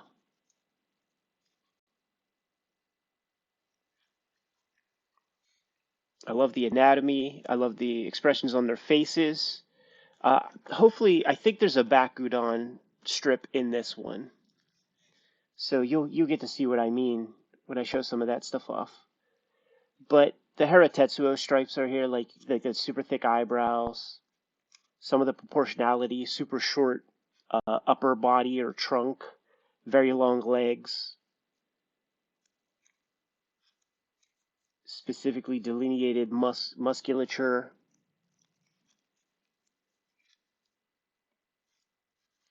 Oh, that's awesome. Look at that. So much visual overload. What you guys are experiencing right here is what I experienced while I was out there in Tokyo, man. Just taking in so much info, and then it's like, what are you going to do with that? And the truth is, you just have no idea. You're experiencing all this new stuff. It's swirling around in your brain. If you're a maker, if you do stuff, who knows how this is going to affect your work?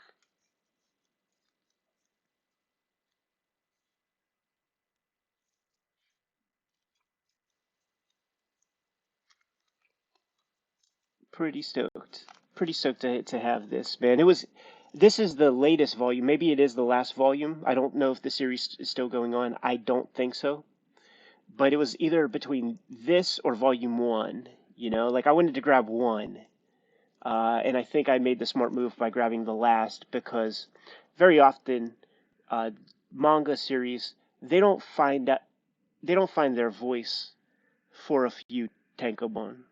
Takes a little while for them to figure out who the fuck they are as mangaka, as a comic. So happy to have this last one. Let's see if the end feels like a true resolve. Yeah, maybe. Maybe this is the last volume. It ends with a room full of girls. All right. Now this is my baby. This is the one I couldn't wait to get my hands on. So let's go through it. Basically, what I expect to feel is the feeling I had when I was digging through comics 2 years ago and I came across Wizard number 37 that I had as a boy, seeing that for the first time in super, super long, which basically is the genesis of this YouTube channel. I wanted to try to give some of you guys that same feeling that I had by perhaps digging into your first Wizard magazine. So I have no idea what I did with this, how I lost it, because I really did cherish these Shonen Jumps that I had as a kid. And I am fucking stoked to have my hands on this. As you can see, it cost me the princely sum of 400 yen, or $4 US.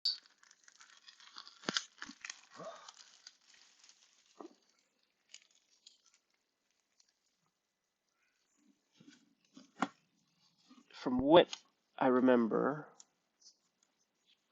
yeah. Okay. Let's see what era we have here.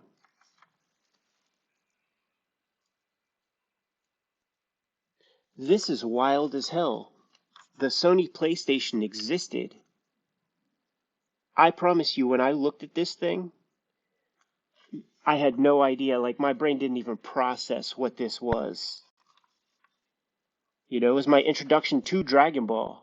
I saw these little guys, thought they were kind of cool looking, and you'll see in here that it's one of the few titles that you can read.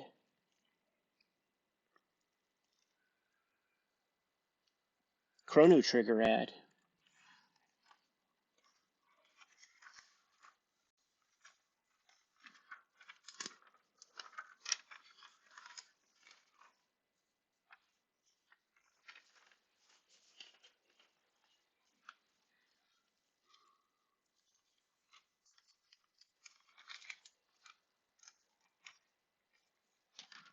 It's a privileged space to be up front in an issue of Shonen Jump.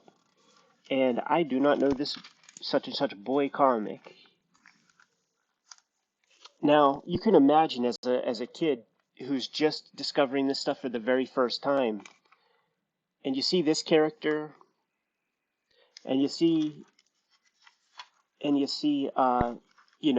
these Saiyan characters, And what I start to think is that this style is an offshoot style of what I think of as like Japanese art, you know? It's like you could do the big eyes one way or you could do it this way. No idea that it was actually Akira Toriyama and Bird Studio the entire time. So here's that color. And you know what I'm going to do? Since this is the last one, I'm going to pull the webcam down a little bit. Let's get a tighter shot. And then I'm going to have to mess with the focus again. So just bear with me.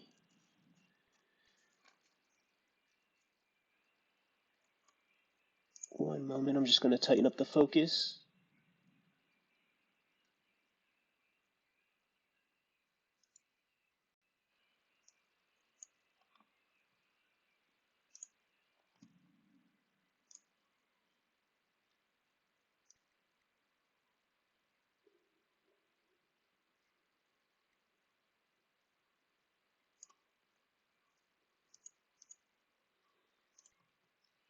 Alright, hopefully that looks sharp.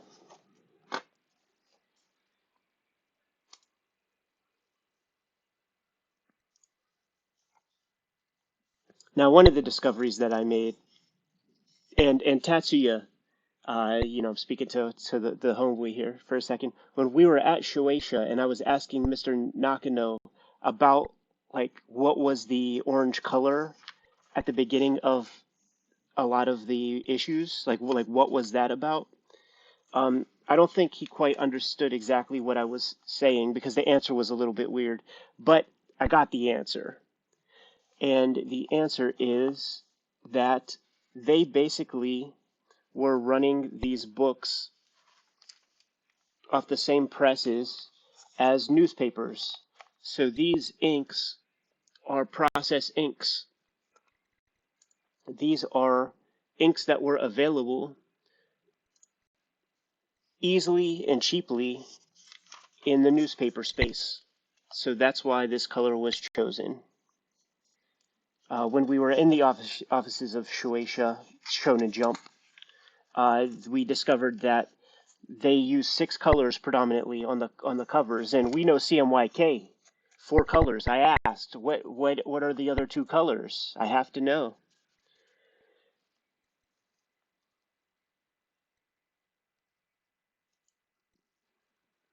And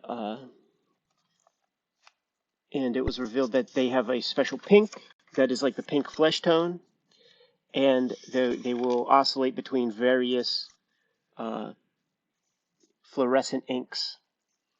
So once again, here we go again. Like what are these characters? And it is, it's all all Toriyama. I mean, Akira Toriyama. Ninku, that soccer manga, Captain Tsuba or whatever the fuck it's called. To me, this is such a great era. Look, Tar-chan. Tar-chan is, if you're salty, man, if you offend easy, you're gonna have your feelings hurt when you see Tar-chan comics, probably. There's a Hara Tetsuo joint. And then this one, man. This is in so many damn Shonen Jumps. It was a 200 volume series that we will never get in America.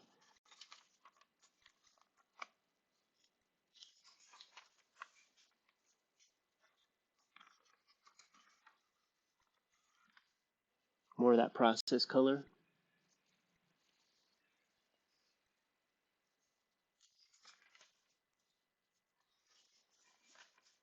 And there's so much material in here that you could just like pick and choose. So like I wouldn't choose something like this. This is this is some bitch ass comics to me. So I wouldn't mess with that. I could have cared less. I forgot about this, right? But then, okay, I could read that. It says Dragon Ball, Bird Studio. And this was a very fun thing, Like, I was definitely the only person in town who heard of Dragon Ball at this moment, like when my pops brought these back to me. This was not on TV yet for years.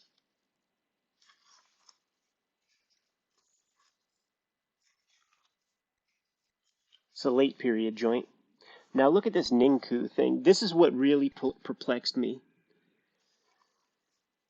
Because, like, look at the insane backgrounds. I remember thinking, like, how is a cartoonist ever supposed to draw this stuff? With all of this technique, all of the zipatone and reduction, all kinds of crap. And then it's about a comic with this guy. So it's like all that hard work for a comic with this guy. I needed Scott McCloud to come along and like tell me about this, man, because like it seemed wrong,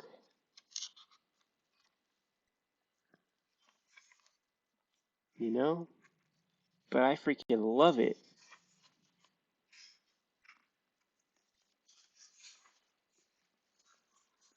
Speed lines out the ass. Haha, you could tell, man. Spend a little bit of time on those backgrounds, and then you get a couple of pages like this.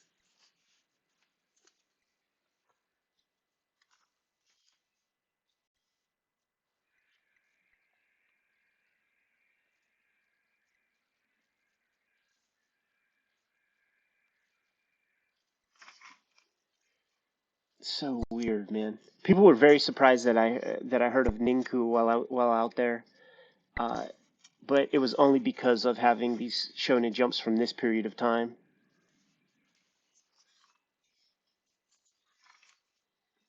This is another one where I was kind of like, whatever.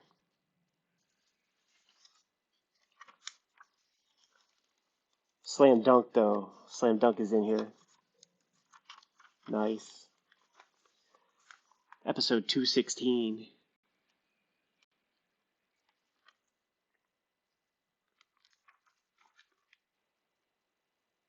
Gorgeous. Gorgeous. Unbelievable that Inoue, or however you say his last name, was able to just like put this amount of energy to these comics every freaking week. Unbelievable.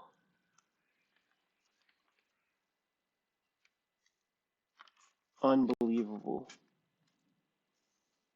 And look at that, man, a young Shaq.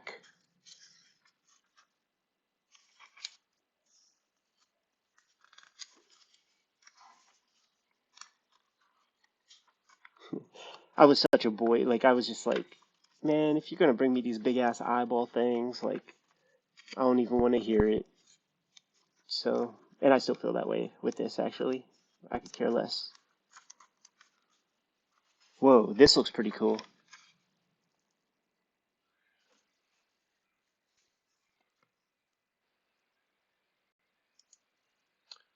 Tatsuya, if you're still around, do we know what this is?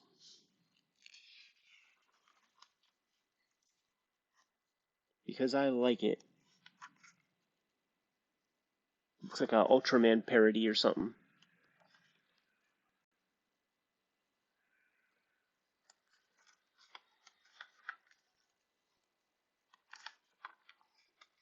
Oh man, I forgot about this. Like, how cool does this look? And this is that strip that we'll never get. But once again, more of those like super ornate, crazy backgrounds. Lucky Man. Was Lucky Man a popular series? I would bet not, just because I feel like we would know more about it, but it looks pretty cool. Call me crazy, but I really want to.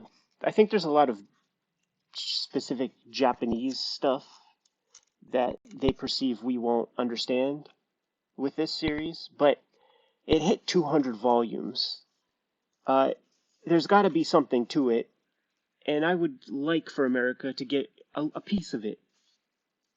Let us get a piece of this, and just like to develop some understanding.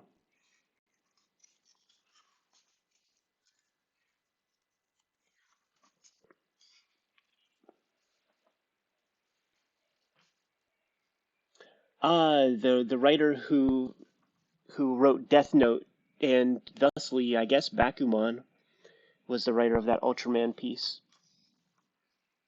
The Lucky Man. Imagine, imagine like having no idea about how Japanese comics work, and then you get this with different colored papers and different colored inks.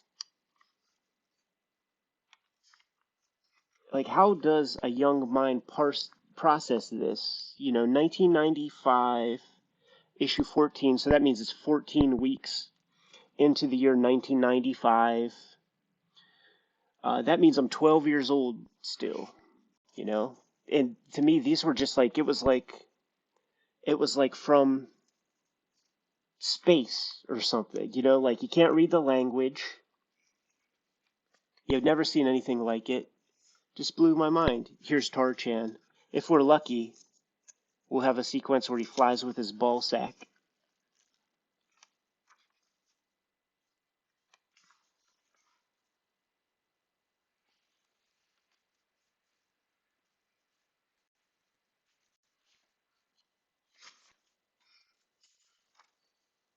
So weird. Like,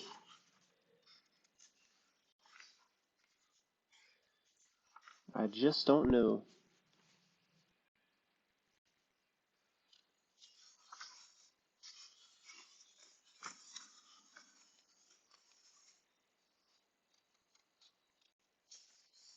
This one is like kinda cool, but whatever.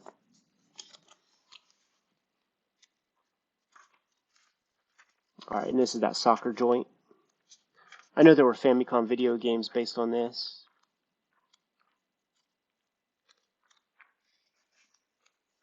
Oh man, is this the one with like this weird cat?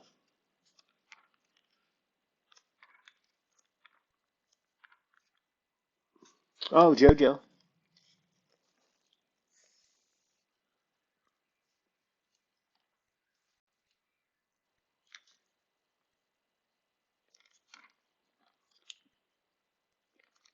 Some primo JoJo. How do you produce this level of detail and craft?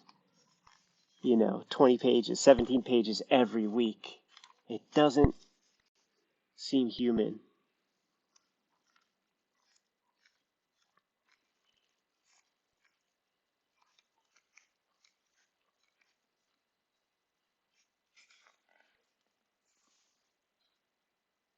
Dragon Quest.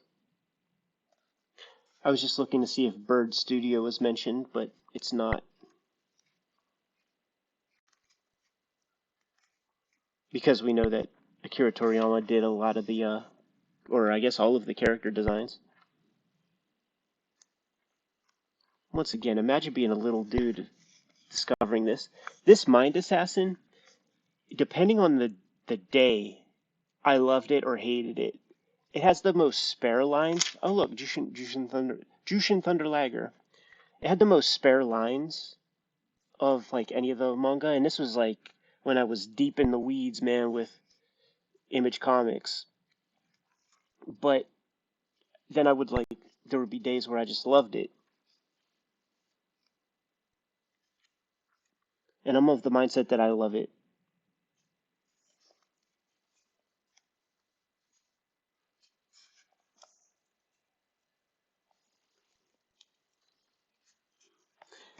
So I had like several Shonen Jumps that had this blues strip, and they all were basically the same, where it was just like a bunch of punk ass kids fighting each other.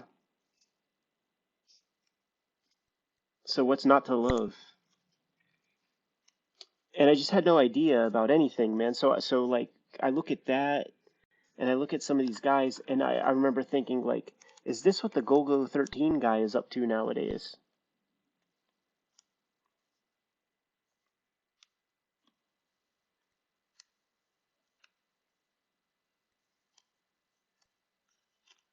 There it is, man.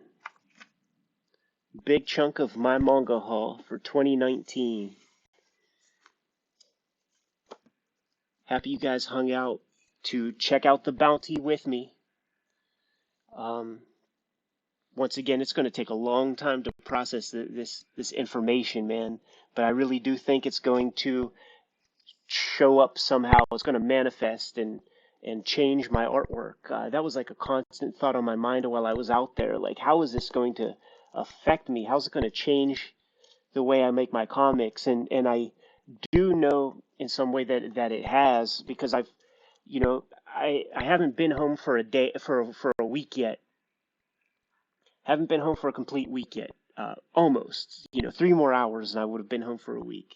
But I've produced a couple pages since I've been back, and there are lessons that I took away while out there on Manga Quest 2019. There are more that I'm going to have to think about and ruminate on. And in my travels with Jim over the next couple of weeks, there's going to be a lot to discuss. In the meantime, I think we've had a pretty freaking long stream here. There was a lot of manga to go through. About 90 pounds of manga as per the scales at the Narita airport. So I'm going to get the hell out of here, drink a little water, get back to making comics. Once again, I appreciate you guys hanging out in the stream. Please leave comments, especially if you can illuminate some of the things I had questions about. In the meantime, read more comics.